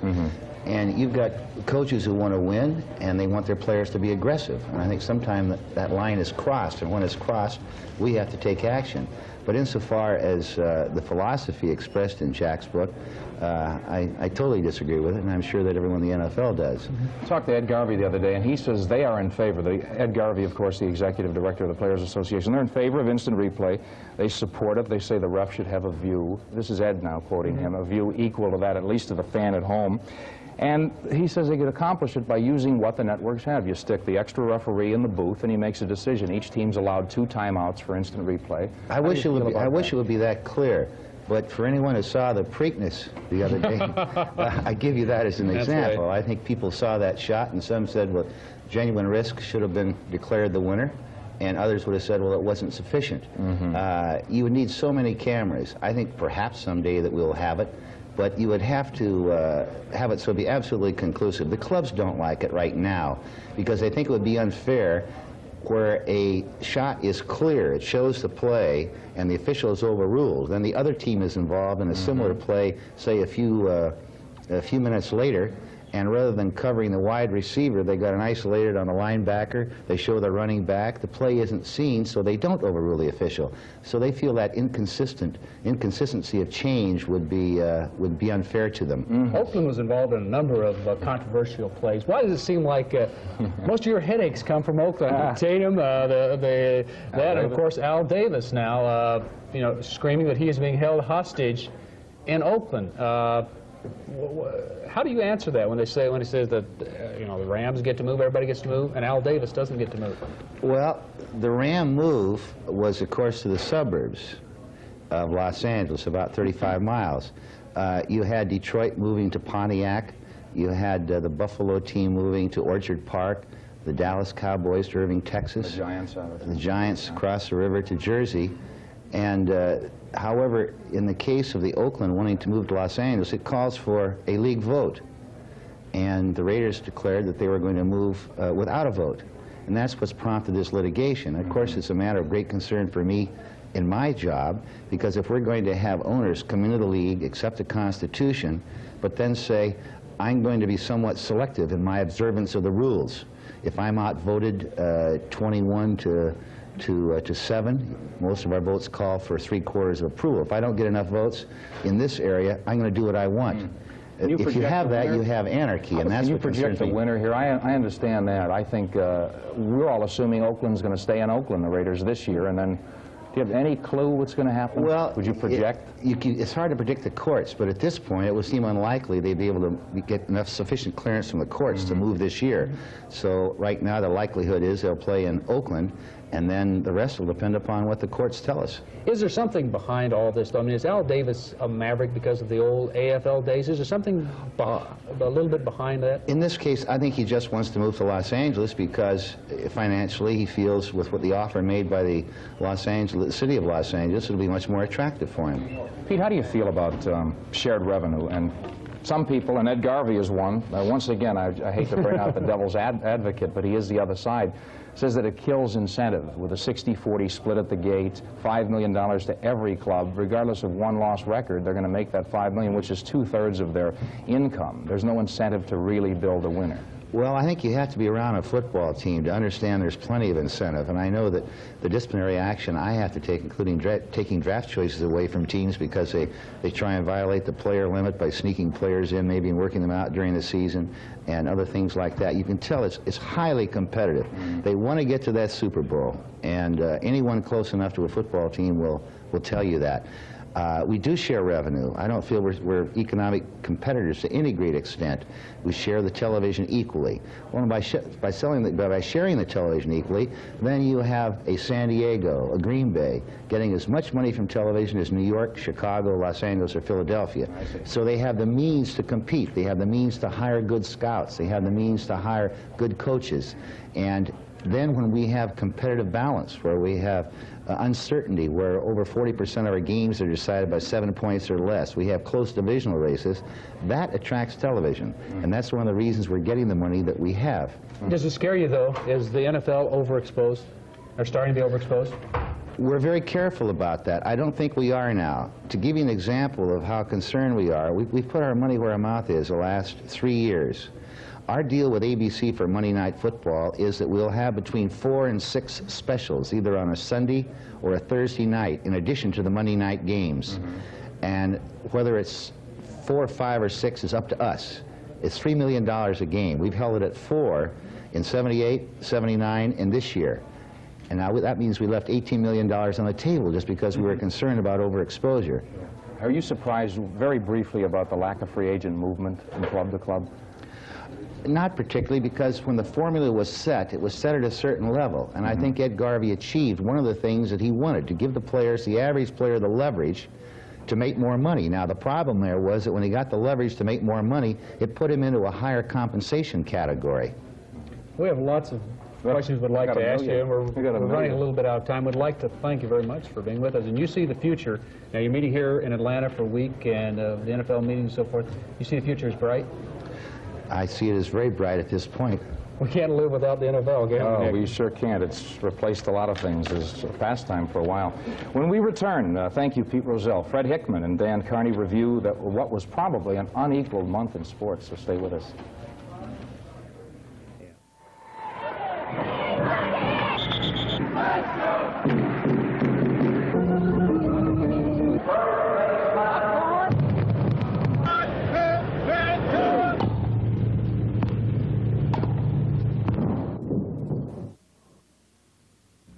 I feel like I couldn't be any more comfortable than I am right now. We're eavesdropping with hidden cameras as a big car owner test drives the new Dodge Diplomat. It's got a great ride. You know, it's not noisy. We're talking good gas mileage. You're definitely talking about a winner. So if you're moving down for better mileage but want to keep that big car feeling, see the new Dodge Diplomat. It's got all the comfort I need, and I'm a big guy. Come to the Dodge Celebration Sale. Get a $300 rebate on specially tagged Diplomats.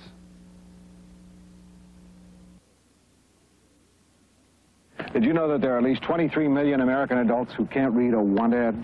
Or a book, or a job application. That's why we have RIF. RIF is Reading is Fundamental. It's a national nonprofit program that makes kids really want to read. Give a kid a book and you'll give a kid a break.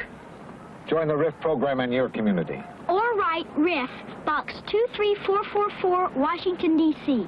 Hey, you're pretty smart. How'd you get so smart? Reading. Thanks to you, it works for all of us, the United Way.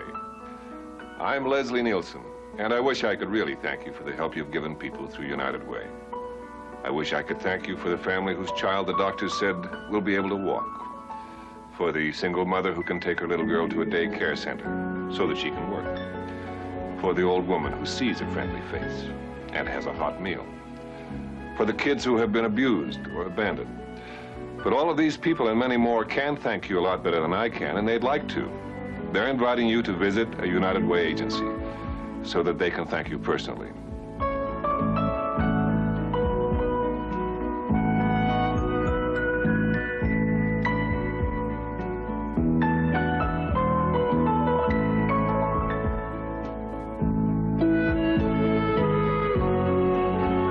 Thanks to you, it works for all of us. The United Way. Here's the news headlines to the moment. 80 Iraqi soldiers are killed or wounded in fighting along the Iran border. 1,800 Marines are leaving the Arabian Sea. Mount St. Helens has its first quiet Sunday in 3 weeks. Investigators say they are puzzled about the shooting of civil rights leader Vernon Jordan. And coming up in the next hour, more on the Amtrak train shooting. Right now, back with sports. Welcome back to Sports Sunday. I'm Dan Carney along with Fred Hickman. As Nick and Bob were telling you, the month of May packed with sports. Fred, as you know, we had the National Basketball Association playoffs and the National Hockey League's playoffs. Well, that's just the beginning. We almost saw baseball, Major League Baseball, come to a screeching halt with a strike that was averted in the 11th hour. We see golf's Tom Watson. He's found himself a place among the superstars of the game.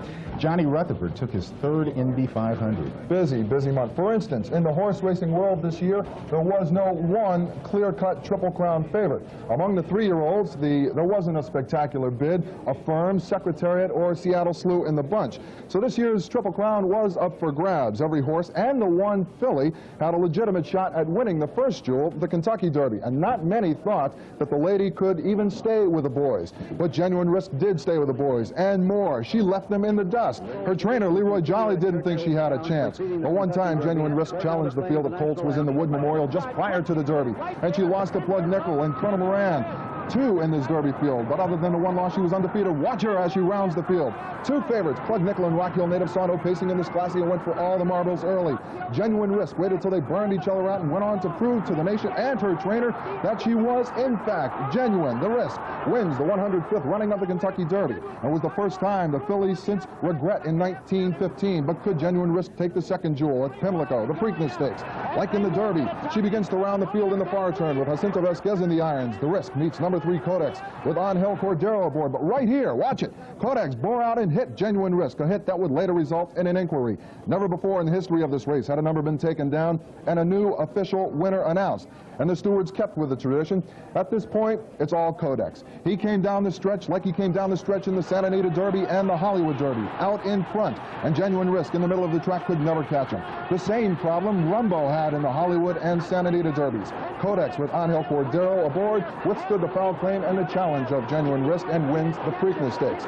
So this sets up the Belmont Stakes, horse racing's third jewel of the Triple Crown. It's coming up this Saturday. We'll have the winner of the Kentucky Derby, Genuine Risk, the winner of the Preakness Codex, and the horse that will challenge both, Rumbo. Rumbo was closing in on Codex in the Hollywood and Santa Anita Derbies. He didn't run in the Preakness, but he was closing in fast on Genuine Risk in the Kentucky Derby, so it should be quite a race. I know who you are going with, Fred. I like Rumbo. Okay. I like Rumbo in the Derby, Dan. Another kind of racing now. Over 250,000 shirt-sleeved auto racing fans invaded the Indianapolis Brickyard over the Memorial Day weekend. They came to witness the 64th running of the Indianapolis 500. It was a unique race in that 10 of the drivers out of the 33-car field had absolutely no championship experience before entering. But it was this man, the veteran from Texas, Johnny Rutherford, who drew the pole and went on to win the race. It was his third win at the Indy 500. His winning speed of 142.8 miles per hour was the slowest turned in since 1962, but the purse was the biggest ever. Rutherford banked $318,000, and even Larry Cannon, who finished last place in the race, went away smiling with a $25,000 check. The game of professional golf, as I said at the top, has a new superstar as we begin the 80s. His name is Tom Watson. He's a sure bet to beat all of the all-time single winnings record with a cool $340,000 in prize money already banked. Watson began the month of May by winning the Byron Nelson Classic. He moved on to the Memorial, where he finished second, and he was also second to the Colonial Tourney. He finished 1 over par today out of the big money in the Kemper Open just completed. But it looks like Watson will finish the season as the PGA's leading money winner for the 4th consecutive year. He can also be named the Tour's Player of the Year for the 4th straight time. But even if those titles elude him, Watson is no doubt the golf game's most dominant player since Jack Nicklaus back in the early 70s.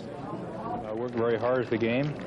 I never gave up on myself. I had a very understanding wife, and a very good caddy behind me, and it all gelled, it seemed, in 1977 when I won 4 tournaments there, and then I won 5 tournaments the last 3 years.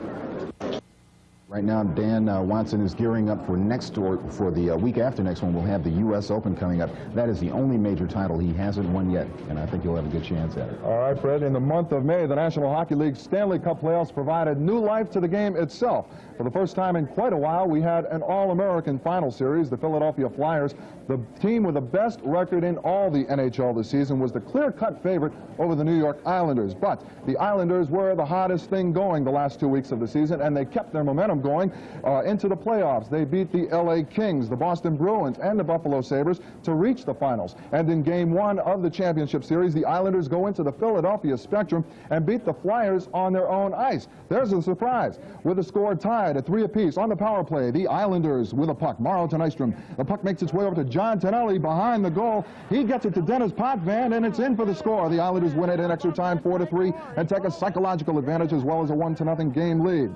Then on May 24th, in Game 6 with a score of 4-3, Islanders, McLeish with a puck up to Moose Dupont. He shoots, and it's deflected by John Paddock in the net for the tie score. Now in overtime, John Tonelli coming up the ice. He feeds over to Bob Nystrom, shoots and scores, and the Islanders win the series in the Stanley Cup 4-2, and they're going wild in Uniondale, New York. Not since 1940, when the Rangers beat the Toronto Maple Leafs, has this Big Apple owned the Stanley Cup. And for the first time in their 8-year existence, the New York Islanders make it into the finals and win the whole ball of wax. So, the Stanley Cup belongs to the Islanders, but remember, the Flyers had one of the hottest first-half seasons ever, establishing a new record, going 35 games, consecutive games, without a loss. And professional basketball fans could ask for no more exciting championship series than the one they got in the month of May. The Philadelphia 76ers and the Los Angeles Lakers finally appeased their frustrated followers by going all the way to the championship series. The 6-game classic featured the 2 most dominant players in the game today, Kareem Abdul-Jabbar for the Los Angeles Lakers and Dr. Julius Erving for the Philadelphia 76ers. Abdul-Jabbar set the tempo for the Lakers early. His patented skyhooks were almost always out of the reach of Philadelphia defenders. And the Dr. J, well, he was his usual awesome self offensively. The Lakers had the momentum going into Game 5, but L.A. fans were hushed in the 3rd period when Kareem Abdul-Jabbar pulled up lame on that play. He was taken out of the ball game, but the Lakers did not lay down. Irvin Magic Johnson, Michael Cooper both went to work. This play ended the 3rd period. And then one of the most dramatic moments of the season, Abdul-Jabbar returned. His left ankle badly sprained, and the big fellow was obviously playing with a lot of pain. But despite the injury, Abdul-Jabbar played a great defense and came up with this 3-point play to win the ball game, 33 seconds left. May 16th now, Friday, the 6th and final game belonged to the Magic Man, Irvin Johnson. He had a brilliant rookie campaign for the Lakers, bringing a youthful energy to a veteran club. He culminated the season with a 42-point performance in that final game, bringing Los Angeles their first NBA championship in 9 years. It was a champagne cocktail for Paul Westhead and a bitter loss for Billy Cunningham's 76ers. And May was also the month in which the newest team in the NBA became a reality. The Dallas Mavericks, owned by Norm Sanju, will take the court next season as the league's 23rd franchise. And Fred, we were all wondering throughout the month of May whether we'd be having baseball in the summer months. The Major League Players Association and the league owners could not come to terms on a new contract. The deadline for reaching the agreement was midnight, May 22nd, and all America went to sleep that night, figuring the strike was assured. But Marvin Miller for the Players Association and Ray Grebe, president of the Players Relations Committee, worked all through the night and reached a new agreement. And there wasn't anyone or anything who wasn't ecstatic that the strike was averted. Every fan and anyone connected with the baseball was happy the announcement was made that day. From the point of view of the 26 clubs, we think it's a good agreement. It has something in it for everybody. We look forward to working together, and we look forward to the game growing with us together. Marvin? I would endorse what Ray just said. I think that whenever you reach a good agreement, and I hope that it will be portrayed this way, that both parties have achieved a victory. You know, it would have been something not to have the national pastime around for the summer months. It would take some kind of alternative to match the action we've witnessed so far this baseball season. Let's take a look at some of them.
It's going to be a great season. That's Sports Sunday for this week.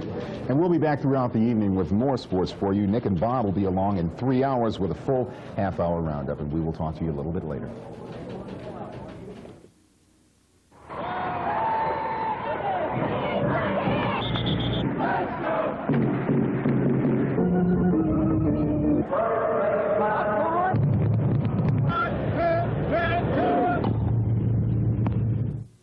Now, Time Life Books brings you the Good Cook series.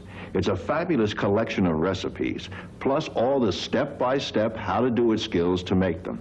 In poultry, you'll learn boning and braising, how to cut for economy and carve with confidence. Cut corners on time and trouble and cost, but never on quality. Always starting from scratch with the freshest natural ingredients, then finishing up beautifully. In soups, you'll study stocks and stews and everything from slow simmering to deep freezing. Vegetables will teach you seasonal shopping, herbs and marinades, and quick steaming and stuffing, and stir-frying. When you complete the Good Cook series, you'll know rice and spice, poaching and pickling, what golden brown looks like, how to do every kind of cooking easier, faster, and better. And to show off your new skills, we've gathered thousands of recipes from the best cookbooks from Manhattan to Morocco. So you can make chicken Kiev like a Russian, authentic Wiener Schnitzel, and a cherry pie George would love. Make more interesting salads, lighter cakes, and heartier breads, simple suppers, and fabulous feasts. We'll send you poultry for a free 10-day examination, along with this marvelous 48-page guide to kitchen tools and equipment, yours to keep if you decide to purchase poultry. If you and your family aren't thrilled with poultry, you can return these books within 10 days and owe nothing. If you keep poultry, you'll pay just $9.95 plus shipping and handling. Then, approximately every other month, you'll receive a new volume of the Good Cook series for the same 10-day free examination. There's no minimum number to buy, and you may cancel at any time. Each is only $9.95 plus shipping and handling, and they'll make you a good cook for life. To order your subscription to the Good Cook series, call toll-free 1-800-257-1257. In New Jersey, call 800-232-6966. Each book for $9.95 will be sent on a 10-day approval every other month. As you already know, this is the first day for the Cable News Network, and we thought you might like to see where we live and some of our facilities. So here's a tour of CNN with Chris Curl and Dawn Farmer. Isolate satellite control.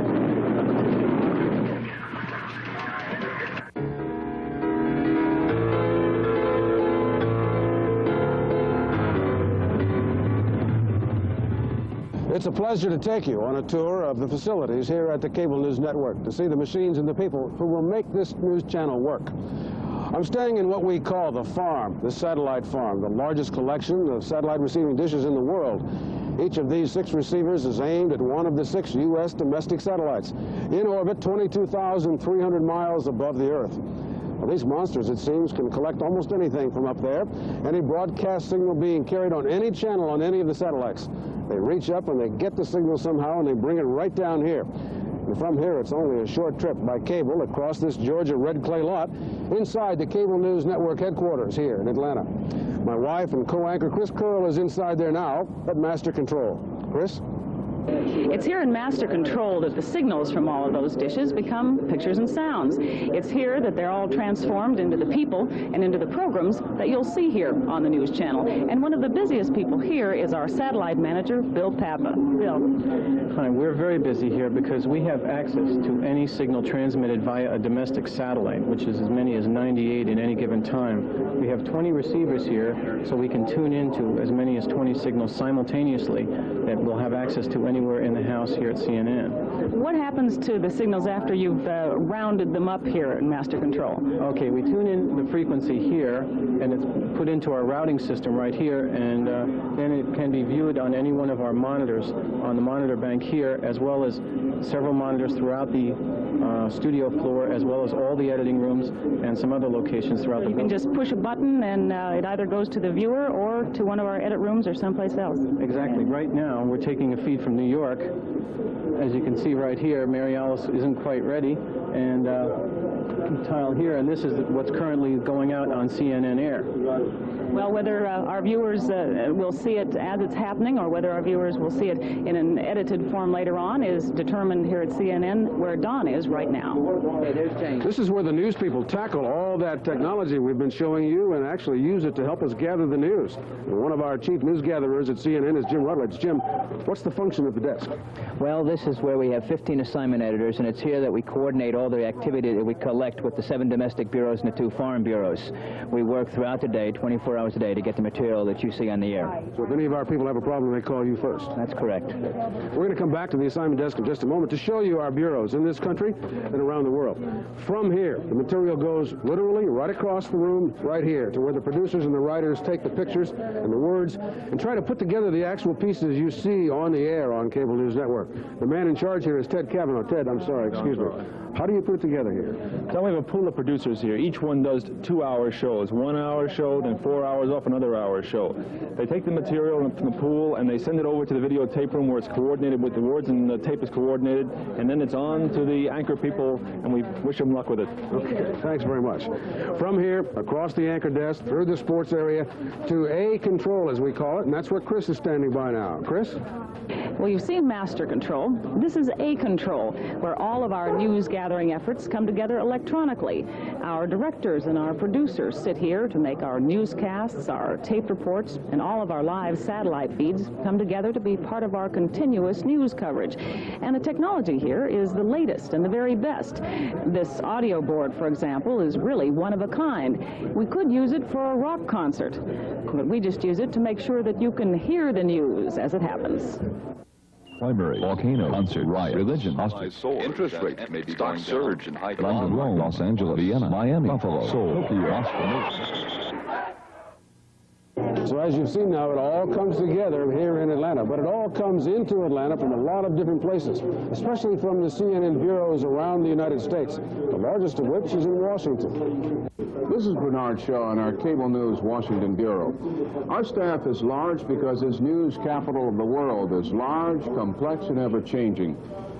The number one challenge is not just to tell you what and why things happen here, but to explain what developments mean to you and how they'll affect your pocketbook. And we've got the kind of professionals who care. I'm Mark Walton. As White House correspondent for Cable News, I'll be covering the president and his advisors as they have never been covered before, with precise live television reports wherever and whenever presidential news happens.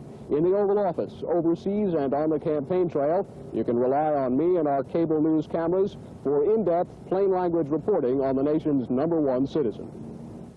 I'm Kirsten Lindquist at the Treasury Department. I've got the economics beat. This is Bob Berkowitz on Capitol Hill. We're going to keep a sharp eye on Congress with updates throughout the day. And if it's important, we'll be there live. You can depend on us being here all the time. And please, pass the word. I'm Mary Alice Williams, New York Bureau Chief for the Cable News Network. We're in the heart of Wall Street, and each morning, each night, anchor Lou Dobbs, editor Myron Kandel, and our financial team will be bringing you reports on the world of business and high finance and what it means to you. Kevin Sanders will let you in on the in crowd, TV, Broadway, the beautiful people. Elsa Clanch brings in the trendsetters, the go-getters who set today's style. Ed Randall runs down the hits, the runs, and the errors, and along with a top-notch staff of reporters, I'll be bringing you the news as it happens, live from New York and the Northeast. This is Jeff Levine in San Francisco. I'll be covering news of the Bay Area and the Pacific Northwest. Whenever and wherever news happens in our area, we'll be there. And we'll bring it to you live via satellite. From breaking stories to politics to features, we'll have it all. So please, stay with us. Hello, I'm Larry Lamont, the Dallas Bureau Chief for the CNN. Welcome to our bureau in downtown Dallas at one main place. Though we're in downtown, we're going to be covering a 4-state region, Oklahoma, Arkansas, Texas, and Louisiana. It's an exciting region, well known for its tornadoes and hurricanes and oil slicks. But it's also known for something else, an economic boom. This is the Sun Belt area. Many businesses are moving to Houston and to Dallas, New Orleans, and other cities in the Sun Belt states. It's an exciting story, and we'll keep you abreast of it. Welcome to California. Hi, I'm Lee Leonard, and this is the CNN Los Angeles Bureau. Every night at 10 o'clock Pacific time, we'll bring you Tonight's People, a full hour of talk with celebrities and people making the news. But a lot more will come to you from Los Angeles. We will have a full-time entertainment reporter covering the entertainment capital of the world, Fred Saxon, and he'll be feeding information via satellite to you all day and all night on CNN. Hard news will be covered by Bryce Zabel, and the sports beat here in the Los Angeles area by Debbie Segura. That's all coming to you from Los Angeles here on CNN. We'll be with you every night at 10 o'clock for a full hour of talk with Tonight's People. This is Cindy Druss, Bureau Chief in Chicago. I'm one of nearly 7 million people that say Chicago is my kind of town. Here you find the kind of people that build the world's tallest building, serve the world's best pizza, elect feisty mayors, and turn out for any kind of parade anytime. Here in Chicago, we cover the people, those in colorful old country neighborhoods and those in the corporate neighborhoods. We cover people known for their leadership, people known for their advice, and people you know for plain common sense. Transmitting live by satellite and microwave here and around the Midwest, CNN is in the heartland's capital city because this is our kind of town. All of our foreign news reports comes across this desk, comes from our correspondents and bureaus around the country, to our foreign editor, who is Janae Von Essen. Janae, how does the material get here from around the world? One of the things we're really excited about is our ability to use satellite coverage to feed from our Rome and our London bureaus and to feed from various points where stories are breaking in the world and bring the material right here into Atlanta, where we'll put it on the air as fast as we can. I think we're going to get a lot more international news on the air. I think we're going to get it on a lot faster. You're going to get the opportunity to see a lot more of the way things take place in the world on CNN. Another thing I think will be a lot of fun for the people of the country is to see some of the foreign sports that you don't usually see covered here by the American networks, like cricket, some of the yacht races. I think they're fascinating, and we should have them on a lot. Thank you, Janae. And sports is our next stop on this tour of the Cable News headquarters. Any serious news coverage, whether it's local, national, or international, has to include sports. And our vice president in charge of sports coverage here at Cable News is Bill McPhail. Bill, what sort of coverage can we look forward to? Well, Don, we're going to have full sports around the clock. We'll have, among other programs, 2 half-hours on weekdays. We'll have 2-hour programs on the weekends. We plan extensive coverage of sports, national and international. More than just the scores? A lot more than the scores, Don. Thank you, Bill. Sports, of course, does make big news, and so does sometimes the weather. Chris? Absolutely, Don. Here in our CNN meteorology department, weatherman Flip Spiceland has all of the latest equipment to make sure that you get the latest weather story. Flip, what is all this new technology? Well, this is the latest thing in weather reporting is the computer, as you've seen, I'm sure, around the newsroom already. This is our weather scan computer, and we tap in the National Weather Service lines, and we pick up every single solitary piece of information that the National Weather Service has and that they are distributing throughout the United States. You don't have to go rip the wires anymore. You just punch the buttons, right? We don't rip wires at all. Now, if we were recording a long list of temperatures, something obviously would be difficult for us to remember them. So for the old backup, we can put this thing in a mode like this and print things out of the top of it and go ahead and rip wires if we want to. The memory starts to fail a little bit, but no, we don't fool around with paper at all over here in the weather department. We have all the electronic gizmos.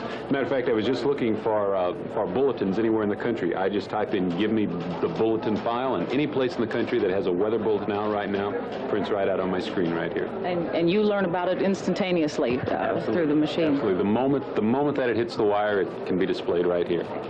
There's something behind me that you were telling me is very new and unique to us, right? It is new. As a matter of fact, this is one of the only ones in the country that will operate this way. Now, most people have seen color radar, but it's for your local area, wherever you live. That's the color radar you see. This color radar can patch into 30 of the 33 available radar systems in the country. In other words, even though we are here in the southeast, we could see the radar scan in New York City. We could see the radar scan in Seattle, Washington. We can see radar anywhere in the country by punching it up right here. We can see there are 33 available National Weather Service radars. We can pick up 30 of them right here on this little screen. So, Flip, you could trace a weather system all across the country with this. Absolutely. If we saw a front that was kicking up its heels in Denver and then moving on into Kansas, we could punch up Denver. When it moved into Kansas, we could punch up Kansas. Got into Missouri, we could punch it up in Missouri and follow that front on radar all the way across the country. That's true. In addition to that, we'll also have a GOES satellite receiver. But again, we're not taking a local feed. We're patching out of Washington, D.C. So we can get 24 different pictures from the satellite at any time we want. Just dial them up. They'll have a new one for us every 30 minutes. We can see the West Coast just like we can see the East Coast, 24 different angles from the satellite. And then we have our good old-fashioned NAFAX machine that just... Old-fashioned equipment? Yeah, it is old-fashioned. It's paper, we're sorry to say. We have paper, just print out good old-fashioned weather charts that the meteorologists like to browse at and mark on and draw their isobars and temperatures. So you've got the weather story covered for CNN, right? We've got it covered completely. And in addition to this electronic equipment, if you talk about old-fashioned, we got the good old-fashioned weather map over there, too. And we'll be doing a lot of fancy things with that, too. Thank you very much, Flip Spiceland. And now, let's go back to Dawn. We try to do more than just cover the news here on CNN. We also like to get behind the stories and bring you some interesting discussions about issues that are very important to a lot of people. Our premier effort in doing that is called Freedman Reports, and the host of that program every night is Sandy Freeman. Sandy, what is it you do here every night? It'd be difficult for you to know because I'm sure you're sound asleep by that time. But every evening we will have a 1-hour show, Monday through Friday live. We'll have a live audience here. We will have phone-in capabilities from across the country so that people will be able to phone in and talk to the guest or guests who are here with us. We'll be covering newsmakers. We'll be covering news stories of the day and hopefully have the time to get behind the headlines so that maybe we can all put the pieces together and see how they affect us where we live. Doesn't that make it, Sandy, the first nationwide call-in television issue-oriented program? Yes, it does. It does, and that's exciting. It really is, yeah. And while Sandy's asleep, if she's lucky, Chris and I will be looking at some of the same stories and some others, too, from a slightly different perspective, and in fact, a slightly different location, just the other side of this revolving newsroom. Chris? It's true there are many ways you can watch the news channel. You can never sleep and be with us 24 hours a day, or you can tune in at any time of the day or night to find out then what's happening in your world. And while we have your attention, we cannot resist suggesting one good place to check us out. At noon Eastern Time, Monday through Friday, Chris and I will be right here on a 2-hour program called Take Two. News for sure, and sports and weather too, plus a lot of other material we think you'll want to know about. Take Two starts tomorrow. We're really happy to be here at the start of something very special in television journalism. And we're happy that you're here with us to watch the news channel as the news goes on.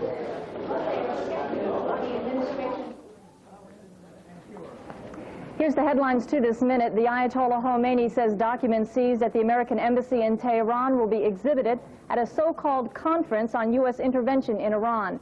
That opens tomorrow. 500 angry Cuban refugees storm out of the Fort Chaffee, Arkansas resettlement center, but they are quickly rounded up and returned to that center. President Carter visits with civil rights leader Vernon Jordan in a Fort Wayne hospital. He's recovering from a gunshot wound. Police launch a nationwide search for horse trainer Buddy Jacobson. He is scheduled to be sentenced Tuesday for killing his ex-girlfriend's lover. Coming up in the next hour, a live report from Key West.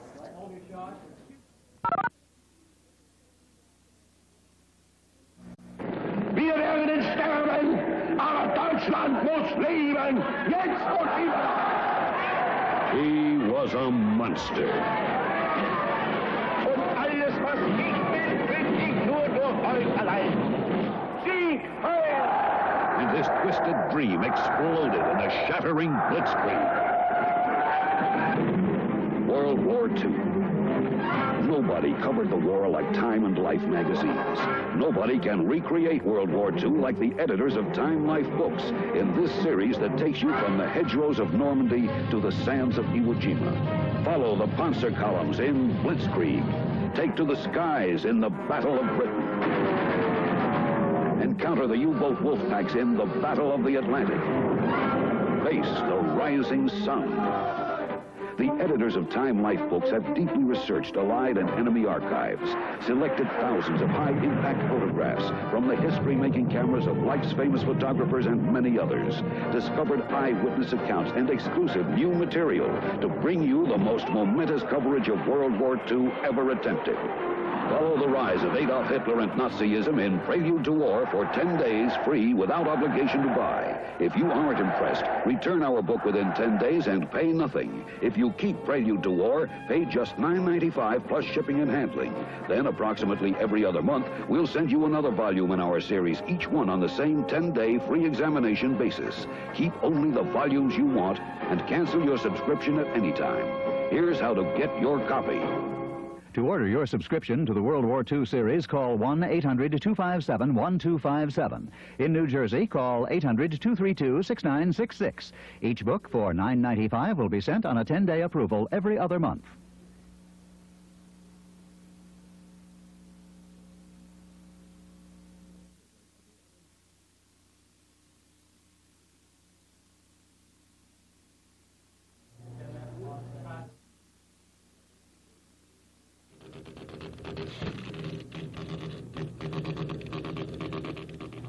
Hello, we continue on the News Channel. I'm Lou Waters. And I'm Renelle Lemieux.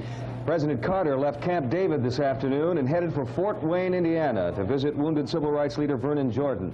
Mr. Carter was to have visited Jordan on Friday, but canceled that trip at the last minute. Jordan's condition improved overnight, which is apparently why Mr. Carter chose today for the visit.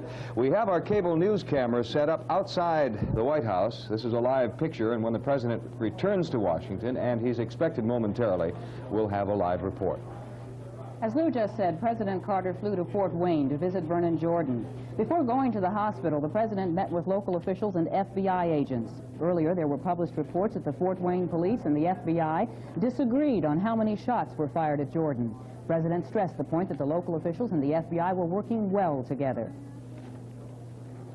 I've also had a chance to meet with the mayor, with the police officials from the local government, and with the director of the FBI regional headquarters here in Fort Bend.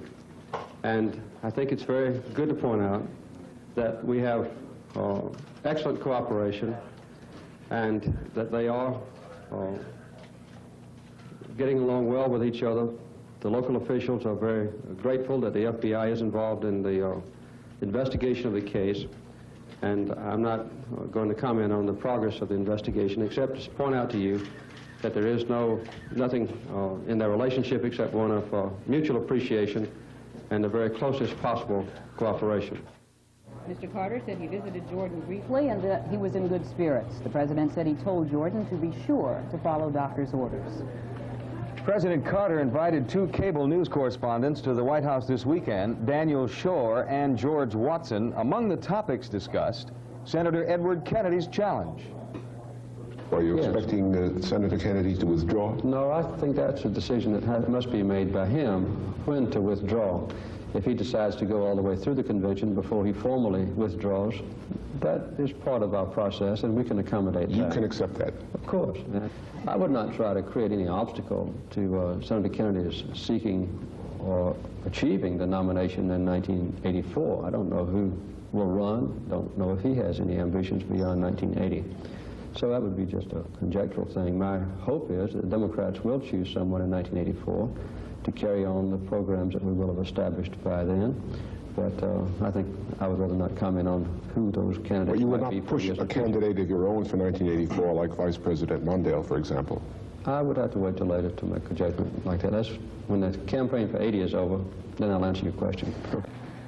You can see the entire interview with President Carter immediately following this broadcast. Senator Kennedy appeared on NBC's Meet the Press today. He was asked whether it really makes a difference who the president is. One of the things that I have found in traveling this country for 7 months continuously is that many American people really are beginning to believe that no one can make a difference, no matter who we elect as President of the United States. And I think Mr. Carter, when he talked in his speech last summer about the malaise of the spirit of the American people, and when he constantly expresses, whether it is in the State of his Union speech, that a president really can't make a difference, and makes that kind of statement and a comment, that reinforces the concept, which is abroad in this land, that individuals can't make a difference and a president can't make a difference. I find that completely alien to everything I believe as an individual and everything that I believe as a Democrat. everything. Franklin Roosevelt made a difference, Harry Truman made a difference, John Kennedy made a difference. And when I was in the well, when President Johnson said, "We shall overcome," and those words coming from a president of the United States sent a ripple across this country that we were no longer going to tolerate discrimination and bigotry in this nation, and he made a difference. Yankee baseball star Reggie Jackson got in an argument over a parking space on New York's fashionable Upper East Side early this morning and allegedly had 3 shots fired at him. Angel Vieira has been charged with attempted murder. Jackson says he hopes the media doesn't make a big deal out of the fracas, but he says he was scared when he heard those gunshots. A man apparently despondent over family problems vented his frustration on 3 unsuspecting passengers on an Amtrak train last night. It happened on the Washington to Boston route. A woman passenger and an Amtrak policeman were shot and critically wounded. Another train employee was shot in the hip. Police were alerted and the gunman was arrested when the train arrived in New London, Connecticut. The suspect has been charged with attempted murder. A head-on car crash near Seminole, Texas has left 6 people dead. A policeman says the crash was the worst he's ever seen. He says both cars were ripped apart by the impact, and investigators are still trying to identify 4 of the bodies. All the dead were in the same car. Police say they were going down a highway when another car, moving against traffic, slammed into their car. The driver of the second car suffered only minor injuries. The Mount St. Helens volcano is having its first quiet day in 3 weeks. It erupted May 18th with a force equal to an atomic bomb blast. 35 people are known dead. Dozens of others are missing. Officials say chances of finding any survivors now are slim. But geologists say a red lava dome inside the crater reduces the chances of further heavy ash eruptions. In nearby towns, the ash from earlier eruptions is still on the ground. Residents can do little to get rid of it. The fumes are still in the air, and many people wear surgical masks to filter the air and protect their lungs. Nearly 4 years ago, Texas multimillionaire Cullen Davis was charged with killing 2 people and wounding his estranged wife at his Fort Worth mansion. A jury rendered a not guilty verdict. 2 years later, Cullen Davis was charged with trying to hire a killer to murder the judge in his divorce case. Again, Davis acquitted on the charges. Now Davis has made the news again. He and his family have announced they've accepted Christ and belong to a church in Euless, Texas. CNN's James Allen Miklashevsky reports. Well, I went to church my young life, all of it in fact, and I dropped out from going to church probably about the time I graduated from high school and started to college. And just recently I decided to change that direction again and come back to the church. Just a few months ago, you'd be likely to find millionaire Cullen Davis most anywhere on a Sunday morning but here. Now he, his new wife Karen, and her 2 sons devote every Sunday to worship and Bible studies at the First Baptist Church in Euless. His conversion to Christ came at the hands of evangelist James Robison, who asked the congregation to begin praying for Davis as long as a year ago. But Robison refuses to take credit. I don't feel personally responsible. I am simply an instrument in God's hand to be used. And Cullen Davis is another person. He's no more important in God's sight than the little assistant that also accepted Christ, a college girl. He has an opportunity through visibility and through personal blessings that he's had in his life to perhaps affect many people with his life. Robison feels Davis has the ability to influence others towards Christianity, and after first refusing this interview, Davis yielded to his newfound religious calling. After reflecting on that decision during the church services here, I thought I would change my mind and come do this interview because of the belief that I now have that Christians should get out of the closet, let people know that they're Christians. Davis has been accepted by the congregation here not as a rich man who spent much of the past 4 years in jail, but as another Christian who has found his way with Christ. I'm very happy with myself at the present time, and I hope to do everything I can to help the church and to help James Robison and his ministry. James Allen Miklashevsky, Cable News Network, Euless, Texas. Coming up on the news channel, an oil bomb explodes in London. Some Key West residents say the Cuban refugees are keeping tourists away. And a look at the latest weather with Flip Spiceland. Stay with us.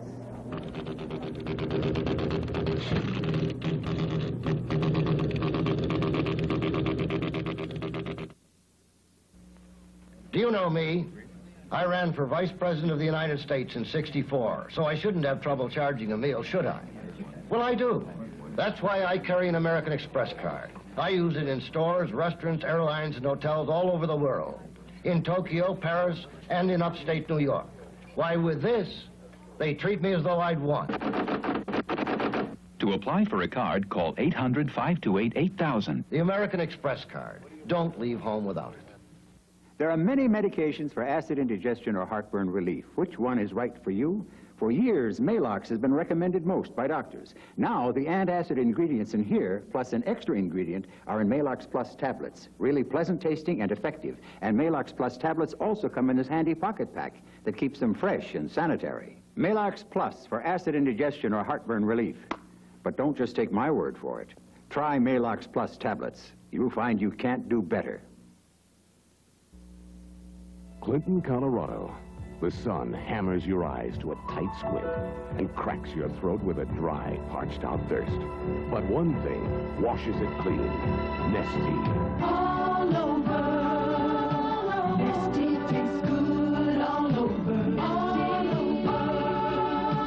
Nestea tastes good all over. No sugar, no bubbles, no additives. Just clean, light, pure tea. Whether you drive a big car or a small car, if you aren't getting the gas mileage you should, maybe your car is having foot trouble. Remember, fuel economy is measured by the foot as well as the mile. When you step on the gas, step lightly, as if there were an egg under your foot. For a free booklet on more ways to save gas, write MVMA, Post Office Box 9009, Northeast Station, Detroit, Michigan, 48202.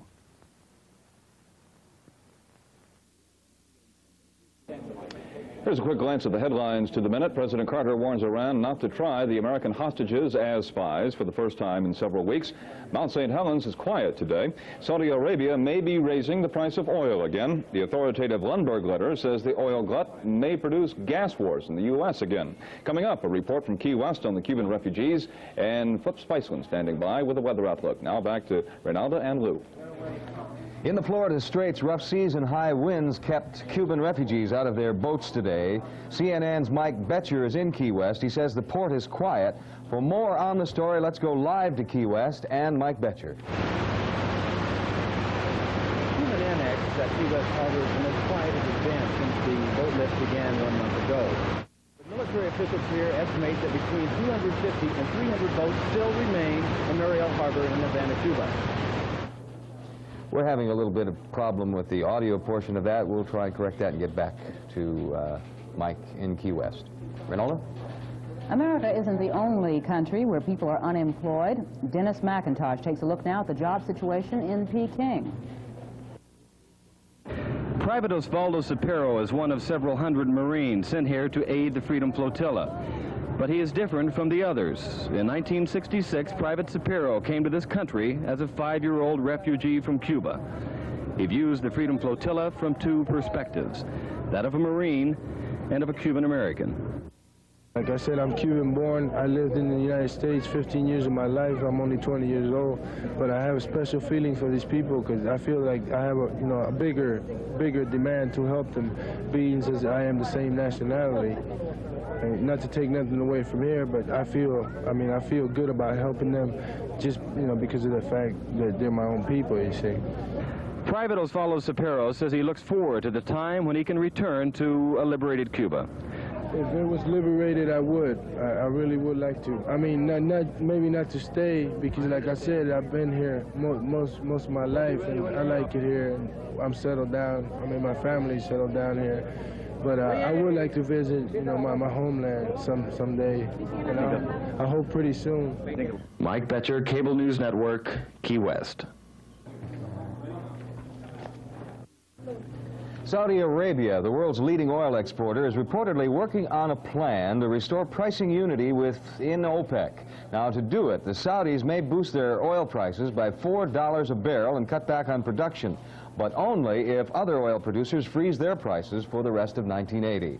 A time-release bomb exploded and damaged one of London's most expensive shopping streets this morning. Scotland Yard says there's no clear motive, but the explosion may have been tied to Iranian revenge. Here's more from Paul Tilsley. The bomb was left here in the doorway of the company's offices.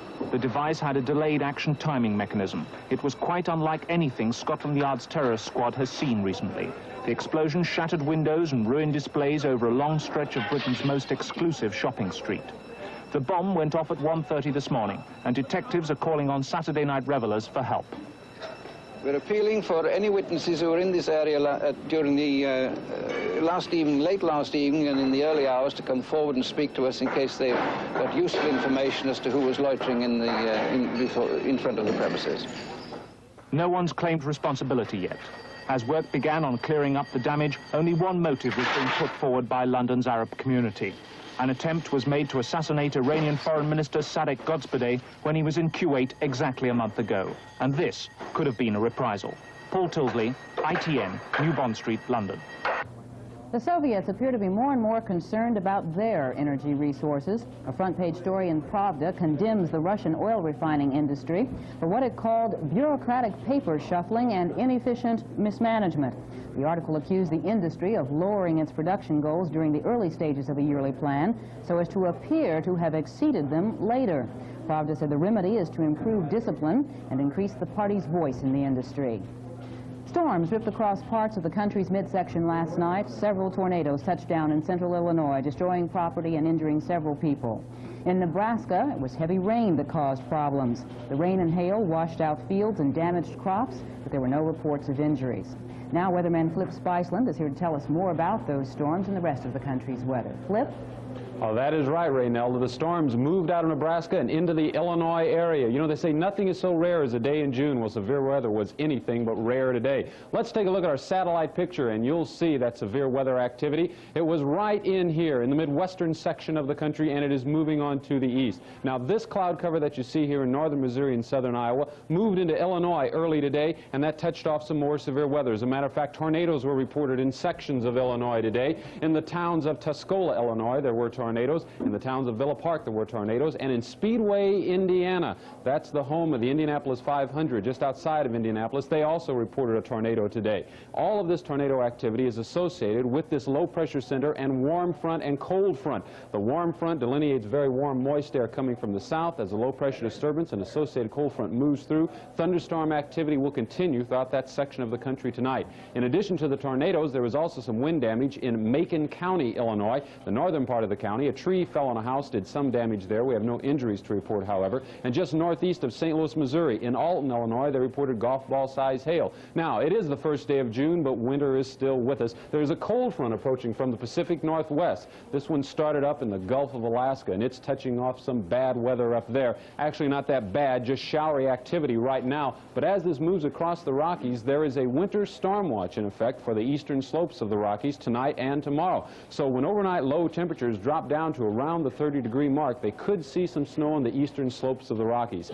Down into California, things were beautiful today, a nice sunny day. However, this approaching cold front could touch off a little bit of drizzle in the San Francisco Bay Area tomorrow. So, in the forecast for our viewers in the Santa Clara Valley, in the city of San Jose, California, you can expect a chance of drizzle early in the morning, and then a sunny afternoon with a high around 78 degrees. If you're watching in San Diego, California, you can expect a mostly cloudy day with only partial clearing late in the day. You should see a high temperature around 75. And back into the Midwest, in the windy city of Chicago, Illinois, partly cloudy skies tomorrow, and late in the day, you're still going to be plagued with a chance of a thunderstorm. We'll be a little bit cooler, high temperature tomorrow only of 82 degrees, and humidity should begin to drop a little bit too. That's the weather picture up to the minute. Now back over to Lou. Thank you, Flip. This just in, rioting and violence have broken out at the Fort Chaffee Processing Center where thousands of Cuban refugees are living. About 1,000 Cubans have destroyed barricades and tried for the third time in 2 days to break out of that camp. There have been reports of gunfire, and one refugee says a fellow Cuban has been shot. At least one reporter covering the situation was attacked by the crowd. A spokesman for the government says no one has escaped from the camp. We'll keep you posted. Farmers are losing money this season, but consumers are getting a break on some meat prices.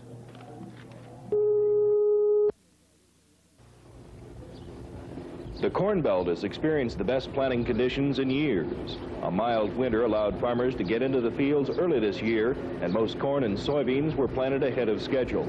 In fact, 60 miles west of Chicago in DeKalb County, the corn is already breaking ground. Despite the potential for bumper crops, it doesn't appear to be a good year for DeKalb County farmer Tom Fenstermaker. Fenstermaker raises hogs. Because there's a glut of pork on the market, he's losing about $14.50 for every hog he takes to market. We aren't now, and I'm afraid we're not going to be at even break-even prices on our products, our corn and our soybeans and our hogs. So. But Fenstermaker's loss is the consumer's gain. He says pork is now one of the best buys in the supermarket. Good time to fill the freezer, I would say. If I was a consumer not involved with agriculture, I certainly would. Just down the road from Fenstermaker, farmer Ray Larson is also facing a tough year. He says the sagging economy has cut consumer demand for beef. He's losing $45 to $80 for every steer he ships to market. It's not going to be a big money-making year. We realize that. You just hope that you can survive this year and be around to come back again. In response to what they consider to be low prices, hog and cattle raisers say they're cutting back drastically on their herds this year. While meat prices favor consumers right now, a shrinking supply of hogs and cattle means higher consumer prices later on. Richard Blome, Cable News Network, in DeKalb County, Illinois. Coming up on the news channel, the latest in what's happening in Washington from CNN's Bernard Shaw, and a review of The Empire Strikes Back. Those stories and more as the news continues. Stay with us.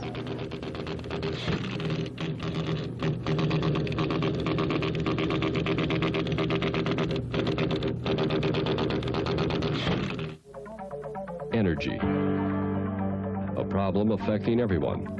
The WTBS Energy and the Way We Live series attempted to answer some of the energy questions we all face in 3 two-hour programs. Because of the series' importance, WTBS will present 6 one-hour shows comprised of the best from the WTBS Energy series. It's our attempt to face some important questions. It's important television. That's why it's on the Superstation.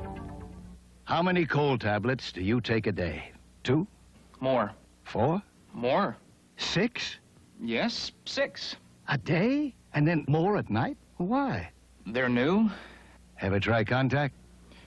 No. Watch. One Contact helps relieve your congestion for up to 12 hours without the aspirin substitute and cough suppressant in these. Just one more Contact helps you all night while you sleep. You're the guys on TV. Give your cold to Contact. It has a lot of headroom. I can feel right here. We're eavesdropping with hidden cameras as a big car owner test drives the new Aspen.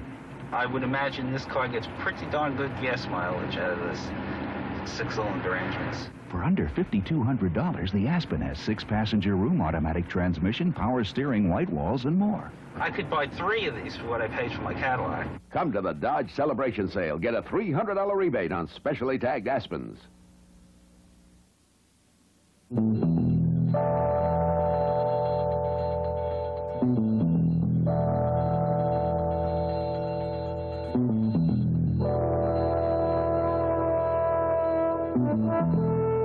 It's time for another miracle. It's time to cure diabetes. You can make this miracle happen by supporting your American Diabetes Association. Here's what's happening in the news right now. We have just learned rioting has broken out at the Fort Chaffee Cuban Refugee Relocation Center in Arkansas. We understand about 1,000 Cuban refugees have broken out in rioting there. Some shots have reported to have been fired. We're checking into the situation. We'll have more on that momentarily. Border fighting between Iraq and Iran kills 80 Iraqi troops, according to Iran. Israeli Prime Minister Begin puts off a cabinet crisis today by filling the post of defense minister himself. Tornadoes and strong winds ripped through central Illinois, injuring several people today. President Carter visits a recovering Vernon Jordan at the Fort Wayne, Indiana hospital. Coming up, a live report from Washington and a review of the Star Wars sequel, The Empire Strikes Back.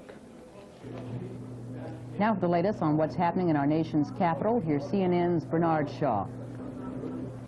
Air Force General David Jones, the chairman of the Joint Chiefs of Staff, says he has no apologies to make to anybody for his record. In a Washington Post interview today, Jones claims partial credit for a rise in defense spending and President Carter's decision to keep troops in South Korea. Jones says the United States needs a new strategic bomber, and he regrets President Carter's decision to kill the B-1 program. The general has been reappointed to a new 2-year term by the president, but faces opposition at Senate confirmation hearings this month. Since mid-March, 1,800 Marines have been on station in the Arabian Sea because of the crises in Iran and Afghanistan. Now the Pentagon says they're coming home. Correspondent Dave Browdy has a report. The Marines are coming home from the Indian Ocean mostly because there's little for them to do there right now. They were ordered into the area in the middle of February at the height of the post-Afghanistan invasion tension. They've been there ever since on board 4 amphibious ships, with only 2 port calls in the entire 4.5 months. Even after the Marines come home, the United States will still have some 25 ships in the Indian Ocean. The Soviet Union will have approximately the same number. But as tensions have seemingly cooled, Pentagon planners no longer feel it necessary to keep the Marines on standby in the Indian Ocean. Though as part of their withdrawal announcement, a spokesman here said the Marines can be ordered back into the area at any time if they are needed. And in fact, a buildup of U.S. forces in the Indian Ocean is expected later this month. 7 ships are to leave the United States carrying cargo to staff an entire Marine amphibious brigade. I'm Dave Browdy, the Pentagon Cable News Network. Ronald Reagan and wife Nancy are thinking about renting a house designed and built by Jacqueline Kennedy Onassis. According to today's Washington Post, the Reagans are deciding whether to move into the house in a 46-acre estate in the Virginia Hunt Country near Middleburg. Reagan is moving his national campaign headquarters from Los Angeles to Arlington, Virginia to be close to Washington, and the Reagans want a house nearby. And that's the latest from our Cable News Bureau in Washington. A diplomat's wife has found out the hard way what many New Yorkers already know: never open your door to strangers. The wife of a Ghanaian attaché to the UN told her doorman that it was okay to send up the 2 men who had flowers to deliver to her, but it was a mistake. When she opened the door, the men showed weapons and began to beat her. They left only after she showed them where her jewelry was kept. The woman has since recovered from her injuries, but she and her children are now afraid to stay in their Manhattan apartment. Her husband has another year to complete of his UN assignment.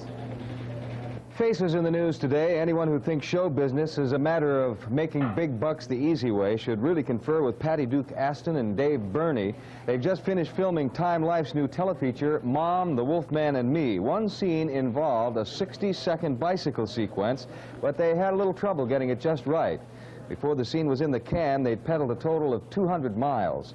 Mel Brooks is at it again. Mel conquered the Wild West with Blazing Saddles and followed up with Silent Movie, but he's not satisfied. In his newest feature, soon to be before the cameras in Hollywood, he'll co-star with Richard Pryor, Dom DeLuise, Harvey Korman, Cloris Leachman, Shecky Green, and Madeline Kahn. The new title, Mel Brooks, History of the World, Part 1. Gong Show creator Chuck Barris has been named this year's Grand Gobbler by the National Organization for Women. The group says he was chosen on the grounds he's consistently demeaned women and shown overall lack of good taste. His award, a live turkey, will be accompanied by a note reading, "Chuck, included with this turkey are instructions on how to stuff it."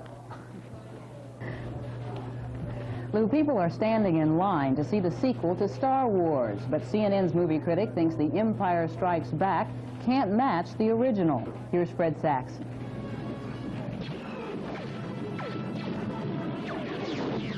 Echo Station 5-7, we're on our way.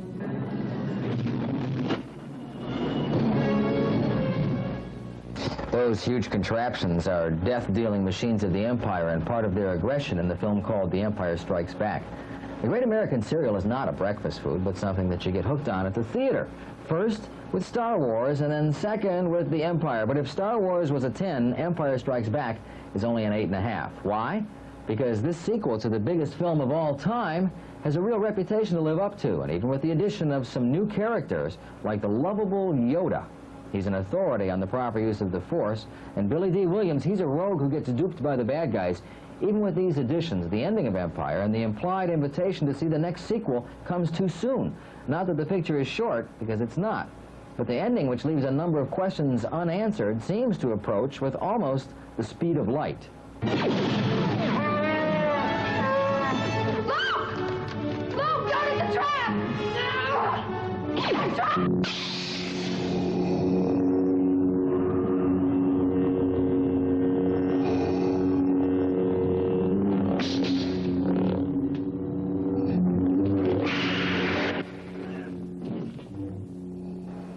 Basically, it's a story of good against evil. Luke Skywalker, Princess Leia, and Han Solo are all in good health, but just a little older. Darth Vader is still around, and this time he offers a few surprises and a shocking statement of who he really is. But we'll have to wait till next time to see if he's telling the truth and what are the consequences, or if Darth is just creating a farce about the Force. In Hollywood, I'm Fred Saxon, Cable News Network.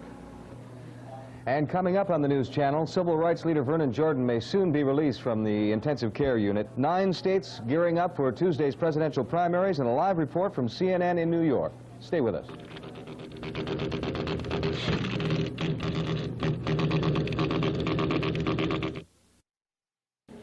Headlining the news at this hour, President Carter visits civil rights leader Vernon Jordan at a Fort Wayne, Indiana hospital today, and he tells newsmen he knows of no motive for that shooting. 1,000 Cuban refugees are rioting at the Fort Chaffee, Arkansas Relocation Center. We're working on a live telephone report at this hour. Meanwhile, the flow of refugees into Miami is slowing down. Deep Throat star Linda Lovelace joins a feminist protest against that film. Coming up on the news channel, CNN's Bill Zimmerman reporting live from Los Angeles with a preview of the California primary. And at the sports desk, today's baseball highlights and Kemper Golf Open. Lou? A few minutes ago, we had some microwave problems getting in a report from Mike Betcher in Key West, where he's looking into the Cuban refugee boat lift as it stands today. So we'll go back now, since we have things all under control. And here's Mike Betcher. Annex, right after sunset, is the quietest it has been since the boat lift began 1 month ago. But military officials still estimate there are between 250 and 300 boats in Mariel Harbor. Now, 2 of those boats are reported to be larger boats, one perhaps a medium freighter that could hold up to 1,500 refugees. It is called the Red Diamond. And we received reports this evening that one of those reported freighters, may try to go to Costa Rica instead of coming to Key West to avoid having their ship confiscated and to avoid the fines. We will have further confirmation on that later this evening. For the last week and for the last month during this boat lift, most of the people arriving here have been young males. Some have been in prison, but most are young males who have no family here, who know no one. There's been a great debate what to do with these people, how they will affect the economy. Well, one colonel, Colonel Juan Montez of the Joint Contingency Task Force for the Caribbean, set up by President Carter to deal with the Russian presence in Cuba. Colonel Montez has an idea of how to deal with that. And Colonel, how would you deal with these young men who know no one here? What would you do with them? Well, this is not only my idea, it's a suggestion that was made by other Cubans and Cuban Americans and Americans, and is to get this Cuban force into the armed forces as it was done during the missile crisis in 1962, creating a Cuban unit. This will solve 3 problems. First, it will give an opportunity to these Cubans how to learn the laws rather quickly and to get used to our ways in the United States and also learn the language. Second, it will solve their economic problem immediately. And third, it will be a force in being in the event of an emergency or contingency in South America or Central America. Some of these men have been in prison. Would they be receptive to joining an American Army unit? I'm sure they will. I don't believe the majority have been in prison. If they have been in prison, it's for special crimes that exist in Cuba. Otherwise, they will not be, but I'm sure they will join the armed forces voluntarily. Now, as we said earlier, you work with the Joint Contingency Task Force for the Caribbean. You're very familiar with the Russian presence in Cuba. Do you fear that many of the people arriving here may be Cuban agents? You're familiar with this area. Well, that's a possibility. We haven't been able to detect or have exact number of agents, but it's always that possibility. Perhaps 10 in 1,000 will be Cuban agents, but we don't know. We don't have a figure. How would this affect the security of the area that you're in charge of or work with protecting? I don't think we'll have any effect whatsoever. We have good security provided here by the marshals, the police, the Marines, and they're all doing a tremendous job here with security. One final question, sir. You were the first Cuban to become an American officer in the Army. You're very familiar with the people coming here, why they're coming here. How do you feel about the whole boat lift? Well, I believe that the majority of the people left Cuba for the human rights violations in Cuba, the economic conditions, and they found an opportunity to come to this great nation when President Carter allowed them with an open arms policy to come over here. I think this is a humanitarian effort, and I'm sure the Cuban people thanks always the United States for that. Thank you, sir. Later this evening, if we have any breaking developments on the Cuban boat lift, if it restarts again, we will break in live. Mike Betcher, Cable News Network, Key West. Thank you, Mike. On Tuesday, Ohio will join 8 other states in choosing presidential favorites. Sources say the economy is a big issue to the steel and automobile workers who comprise a large percentage of Ohio voters. CNN's Bob Berkowitz went to Cleveland to find out how workers there plan to vote. There's only one way to describe the economy in this part of Ohio: dismal. Massive layoffs in the steel and auto industries are the rule of the day, and prospects for the future aren't good. Going into the final weekend before the Ohio primary, the news could not have been worse for President Carter. He campaigned here late last week, telling Ohio voters that the economy is on the rebound. Our nation is strong. It's getting stronger. We face challenges now. We've faced more difficult challenges in the past. Our nation is united. But the day after the president left the state, the word was that another 8,500 auto workers were being laid off. They'll be joining thousands of other Ohioans who recently went on the unemployment rolls. All this in the part of the state where 60% of Ohio's Democrats live. Well, despite all the plant closings and layoffs, the polls show Kennedy lagging behind Carter. A lot of the auto workers who drop by here for a beer say they're not thrilled with President Carter. That doesn't necessarily translate into support for Senator Kennedy. I would say the economy is kind of shaky, but I wouldn't blame it on Carter because there's other presidents in there before that really did a job on us, like Nixon when he froze our wages. That's what really put us behind. I'd vote for Carter before I'd vote for Kennedy. What's that? Well, Kennedy gets in, we're going to be in need for trouble. Why's that? Well, right now, Kennedy is like he had that trouble before with that woman and all that. I think Carter's got his stuff together. Kennedy, I don't think he can be trusted. There's too much power in the Kennedy family. This survey is unscientific, but those who support Kennedy here view the senator as the only alternative they have for now. Well, I don't know. I think Mr. Carter's a little inconsistent. He don't seem to follow his promises. He don't keep his promises. He breaks a lot of promises. Hey, I had to go for Kennedy, man. Why'd you vote for Kennedy? Hey, I figured, hey, we done voted for all the rest of them. They ain't done nothing for the country. Hey, we got to have somebody to represent our country. Well, I would vote for Kennedy, but I like to vote for Carter. But Carter's too soft-hearted. The public going to chew him up. The Kennedy people point out that the laid-off auto workers aren't hurting right now, that they're still getting 90% of their pay. Nevertheless, Edward Kennedy has made the worsening economy the focus of his campaign here.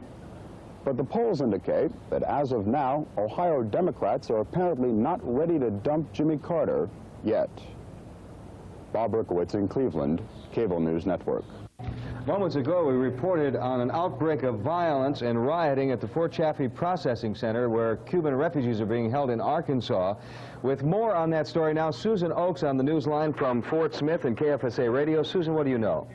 Well, the details on that escape are rather sketchy at this time. We do understand that Governor Clinton is en route to the base and that he has placed the Arkansas National Guard on alert at the base. We were notified at 7:21 this evening that by a spokesman from Sebastian County Sheriff's Department that there was an uprising. They called it an uprising at Fort Chaffee, and that all civilian personnel were ordered to stay away from the area. Susan, earlier in the week, the residents near Fort Chaffee made certain threats if Cuban refugees were to break out. Do you have any idea if any of the residents in the area are involved in any of this? We do know that there have been an awful lot of telephone calls, not only to our station, but to several others, and that the residents of the area are very, very alarmed at this time. However, we don't have any details as to any residents rather having, participated within this situation this afternoon. An early report that we received indicated that a reporter covering the Fort Chaffee Center had been shot. Can you verify that? No, sir, I cannot. I can verify that 3 military policemen have been injured and are hospitalized at this time. However, we don't have details as to the extent of their injuries, and we do not have any information as to a newsperson having been injured. Our newsperson, Karen Santos from KFSA, is out in the area of Fort Chaffee at this time, and I'm expecting a telephone call from her at any time with further details on the situation there. Okay, Susan, we'll be back in touch with you. Thank you very much. Thank you, sir. Susan Oakes, and as information becomes available, we will let you know. That's reported rioting and violence at the Fort Chaffee Processing Center for Cuban Refugees in Arkansas, where trouble has been brewing for most of the week. National Guard troops had been sent in earlier in the week, so they should be well manned there tonight. Continuing now with the news, the largest state holding a primary this Tuesday is California. Our Bill Zimmerman has been covering the California primary. He's with us now live in our studios in Los Angeles with a report. Bill? This was to have been the big one, California, June 3rd, with 306 Democratic delegates to be awarded on a proportional basis, and on the Republican side, a winner-take-all contest with 168 delegates to go to the victor. But now with President Carter only a handful of delegates short of the number he needs, and Ronald Reagan apparently over the top and with no apparent remaining competition, the presidential contest in this state should be anticlimactic. Nevertheless, elections officials here expect nearly 7 million of the state's 10.5 million registered voters to go to the polls Tuesday, drawn there by 3 statewide pocketbook issues called Proposition 9, Proposition 10, and Proposition 11. Proposition 9 marks the return of Howard Jarvis, who captured the attention of the nation 2 years ago when he spearheaded the successful drive for Proposition 13, a massive property tax cut. This time, Jarvis wants to slash the state income tax, and CNN's Bryce Zabel has a report. Californians will pay close to $7 billion into state coffers this year with their personal income taxes, unless Proposition 9 passes. It sets the tax rates at half of what they were in 1978, in effect a 50% tax cut. Howard Jarvis, the man behind Proposition 13, is also pushing this constitutional amendment, sometimes called JAWS 2. It's been attacked as welfare for the rich, but Jarvis says that's totally false. For instance, to say a low-income man pays $200 income tax a year, and a high-income man pays $1,000. The high-income man pays 5 times as much as the low-income man. So Proposition 9 passes. Now the low-income man pays $100, and the high-income man pays $500. It's exactly what it is today. Millions of senior citizens and millions of other people hardly pay any state income taxes. Most of the taxes they pay are to the federal government or are sales taxes. And that's the problem with Proposition 9. It provides real tax relief if you have a very substantial income, but it provides little, if any, tax relief for just about everybody else. Opponents also fear the uncertain state of the economy. They admit if inflation and consumer spending continue, the sales tax could make up part of the estimated $4.9 billion shortfall the first year. But a serious recession, they say, would mean a reduction in revenue, even without Proposition 9. So it comes down to a question of whether we're going to have inflation or a recession, or what is it? Well, nobody knows, and that's really the point. Anybody that says that they know exactly what the economy is going to do is either kidding themselves or kidding the public. My reaction is, if they do have a recession, it's much better for the people to have the money than the bureaucrats. But will there be money for the school system? It's a question that was first raised before the passage of Proposition 13, and it's being raised again. And what about firefighters, police, and other providers of essential services? Will California flame out for lack of money if Proposition 9 passes? Governor Jerry Brown says it might this time. Brown argues the days of budget surpluses are over, so there's no bailout option. I think it is bad government, and it's unnecessary. I think the people have finally figured out what's going on with Mr. Jarvis. If my style of telling the truth that's been proven for years, if that's going to lose an election, we're going to lose it. The polls indicate that California voters have gone full circle on Proposition 9, initially favoring it and now opposing it by a wide margin. And even that could change, especially if voters buy the argument on Election Day that a vote for Proposition 9 is nothing more than a vote for a personal pay raise. Bryce Abel, Cable News Network, Los Angeles. The other two propositions that will draw voters to the polls here Tuesday concern rent control and a state surtax on oil company incomes. We'll have more on those in later reports. As to the presidential races, recent polls show President Carter and Senator Kennedy running virtually neck and neck on the Democratic side, with a large number of voters still undecided. With virtually no opposition left, Ronald Reagan is expected to run away with the Republican primary. I'm Bill Zimmerman, Cable News Network in Los Angeles. Vernon Jordan's doctor says the civil rights leader may soon be out of intensive care. President Carter visited Jordan today as Jordan recovers from gunshot wounds he received on Thursday. The president told Jordan to follow his doctor's advice and then said he wanted the FBI and Fort Wayne police to work together to find Jordan's assailant. Mr. Jordan is in serious but stable condition at Parkview Memorial Hospital. He suffered 2 gunshot wounds, one nearly the size of a fist in his back, another superficial wound in the leg. Jordan's doctor, Jeffrey Toll, says the civil rights leader is progressing smoothly. Reggie Jackson, the Yankee outfielder, was reportedly the target of a gunman today. It happened on a New York street corner. For more, we switch live to Mary Alice Williams in New York. Reggie Jackson was out celebrating his game-winning home run, and by the end of the night, a Manhattan man had been charged with trying to kill him. Jackson and 25-year-old Angel Vieira apparently argued over a parking space. The argument ended, police say, with Vieira tossing a couple of bottles at Jackson's car, and Jackson and 2 fans chasing him down the street. Witnesses say Vieira returned and fired 3 gunshots at Jackson.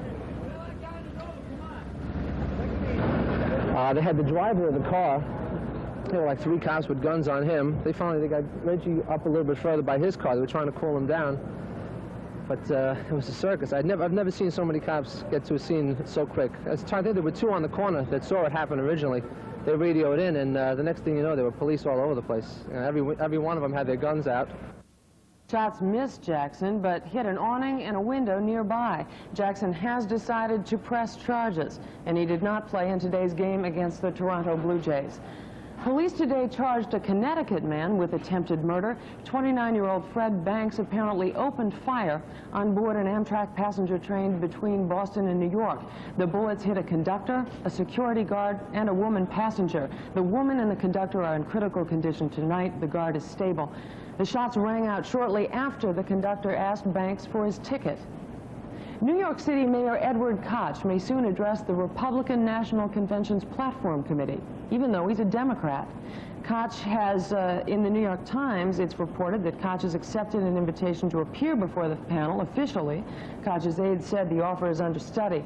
The mayor was once an enthusiastic supporter of President Carter, but recently Koch has made no secret of his unhappiness with the Carter administration's proposed cuts in aid to large cities. The 16th annual Salute to Israel parade marched up New York's Fifth Avenue today. The marchers celebrated the 32nd anniversary of Israel's independence and their own love for the Jewish homeland, as Joanne Lee reports. A Salute to Israel parade, and thousands turned out for the march down Fifth Avenue. Marching bands, floats, and lots of smiling faces stretching for blocks. This was a great day for a parade to demonstrate solidarity and support for Israel. The parade itself has no political meaning. It is just fun to the children that march in it, and it's our expression of support for the state of Israel. It's also the first time after the Jewish holidays that we can have a parade. We love Israel. I'm waving my flag. Flag waving was just about everywhere, spectators included. Israel for me means everything.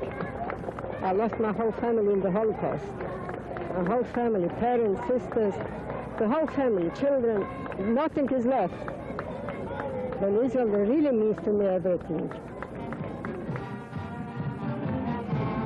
The parade was organized by the American Zionist Youth Foundation. It's been an annual event in New York since 1965, and many New Yorkers look forward to it as a very important event.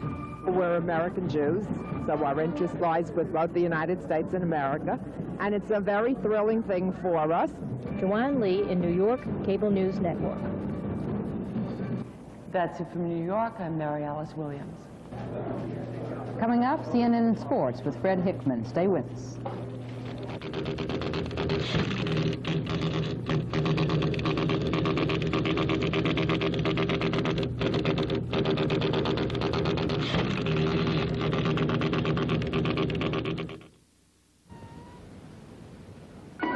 Somewhere in these Chiricahua hills, no white man will ever know where, the Apaches buried Cochise, the greatest of their great chiefs. Geronimo faded into these hills, and it took 5,000 U.S. soldiers to bring him out. And now Time Life Books brings the great chiefs to life again as your introductory volume to a fast-writing series called The Old West. Hundreds of authentic pictures give you the real story. For the first time ever, you'll be able to see Geronimo's combat dagger and Colt 45. You'll look into the eyes of Sitting Bull, the man who destroyed Custer. Quanah Parker, the fierce Comanche whose mother was a captured farm girl, and all the great chiefs. Eyewitness accounts and rare photographs and art bring the Old West to life. You'll meet the gunfighters. Men like John Wesley Hardin, so mean he once shot a man just for snoring. The cowboys, blazed in glory by the greatest artists of the Old West. The pioneers, battling the savage elements and bloodthirsty war parties. The gamblers, the women of the West. They're all here in big, handsome books with the look and feel of hand-tooled saddle leather. We'll send you the great chiefs for a free 10-day examination. If you're not impressed, just return it within 10 days and pay nothing. If you decide to keep the great chiefs, you pay just $9.95 plus shipping and handling. Then approximately every other month, we'll send you another lively volume from the Old West Library, free for a 10-day examination. Keep only the volumes you want. You can cancel at any time. Here's how to order. To order your subscription to the Old West books, call toll-free 1-800-257-1257. In Hawaii, call 536-6677.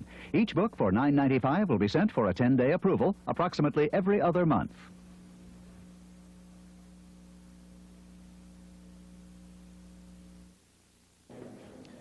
Here are the headlines to the minute. Governor Clinton of Arkansas is reported on his way to the Fort Chaffee Cuban Refugee Center, where rioting and violence is reported to have broken out, we have learned.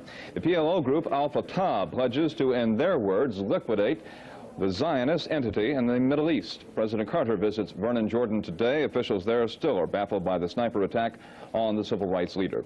And storms and tornadoes ripped central Illinois, injuring several people today. Still to come on the News Channel, a live report from New York on financial news, and the wealthy Hunt brothers speak out. Lou? Lots of baseball today. CNN sportsman Fred Hickman is here to tell us about it. Thank you, Lou. We did have a full Sunday schedule. Let's get right to the scoreboard and see where we stand right now. First, from the American League, it was the Toronto Blue Jays losing a big one to the New York Yankees, 11-7, the final from Yankee Stadium. Milwaukee got past Boston 8-5. California, Detroit, and Baltimore, Minnesota both fell subject to rain today. They've been postponed and rescheduled. In the American League West, we have Chicago beating Kansas City 6-1, and Seattle edging Cleveland 8-7. Oakland and Texas coming up a little bit later tonight. Over in the National League, the New York Mets lost a big one to Pittsburgh this afternoon, 13-3, the final score in that one. Berra with a grand slam homer. It was Chicago Cubs over Philadelphia 5-4. Montreal getting past St. Louis. Cardinals cannot win, 7-6 the final in 12 innings. Atlanta beat Los Angeles 9-5, and Houston lost to San Francisco 6-2. Cincinnati Reds beat San Diego 7-6. Well, that big red machine in Cincinnati has begun to warm up in the National League's Western Division. They moved into San Diego today, where they edged the Padres, as I told you just a moment ago. Here's a look at some of the action. The San Diego Chicken warmed up to the occasion, expecting some big things to happen, and he got them. Here, Junior Kennedy doubles off the wall in left field. Ray Knight was aboard. Knight scooted around and scored the second Cincinnati run of the game. They led 2-0 at this point. Later, the Reds up 3-0. Dave Concepcion sends a soft liner into right field. Collins was on base here and proceeded to score, but Concepcion, trying to stretch the single into a double, was gunned down, and it was 4-0 Reds. Padres came back trailing 4-2. Dave Winfield, a single off of Soto. Mumphrey comes home with the Padres' third tally of the game. But the man of the hour was John Bench. He ripped a homer here to left field, 8th inning, for his 20th RBI of the season. That's number 1,210 in his career. He's number 2 on the all-time list for catchers, and the Reds win it 7-6, the final score. In golf, John Mahaffey took today's final round of the $400,000 Kemper Open, fired a 2-under par 68 today with birdies on both the 17th and 18th holes, finished the tournament at 275. And on the LPGA Tour, it was Beth Daniel taking the LPGA New Rochelle tournament, her first win since the Patty Berg Classic last year. Daniel was the only player to break par. Her final score was 1 under 287. Joanne Washam and Nancy Lopez Melton tied for second at 1 over par with 289s. And that's sports. I'm definitely not Rinalda at the anchor desk. But I can tell you we are going to now switch live to the White House. We told you earlier that President Carter had visited Fort Wayne, Indiana, and was returning to the White House. Mark Walton is standing by now with a live report. The president returned here to the White House by helicopter about 15 minutes ago, stopping only briefly to chat with reporters. He said that Vernon Jordan is doing well, is now able to have a few guests in his hospital room, and is expected to recover completely. A couple of hours ago out in Fort Wayne, the president had somewhat more of an elaborate news conference. The president would not divulge very much information about his chat with Jordan. He wouldn't say whether the men had discussed the shooting, for instance. He was asked several times by reporters whether he thinks there was a conspiracy, and he said he had no information to divulge, but the impression was left, with meetings with the FBI and local police, that Carter now knows a great deal more than before he went out today, and that he's very much up on the investigation. The president would not get involved in a discussion about possible connections between the Jordan shootings and the Miami riots, but obviously that was one of the considerations he had in mind when he went out to Fort Wayne. Black leaders are calling on the president to guarantee a thorough investigation and to guarantee that there will be no cover-up. And for Carter, not only black votes ride on such an investigation, but so do chances for avoiding another Miami. Mark Walton, Cable News, the White House. And we'll be back after this word. Stay with us.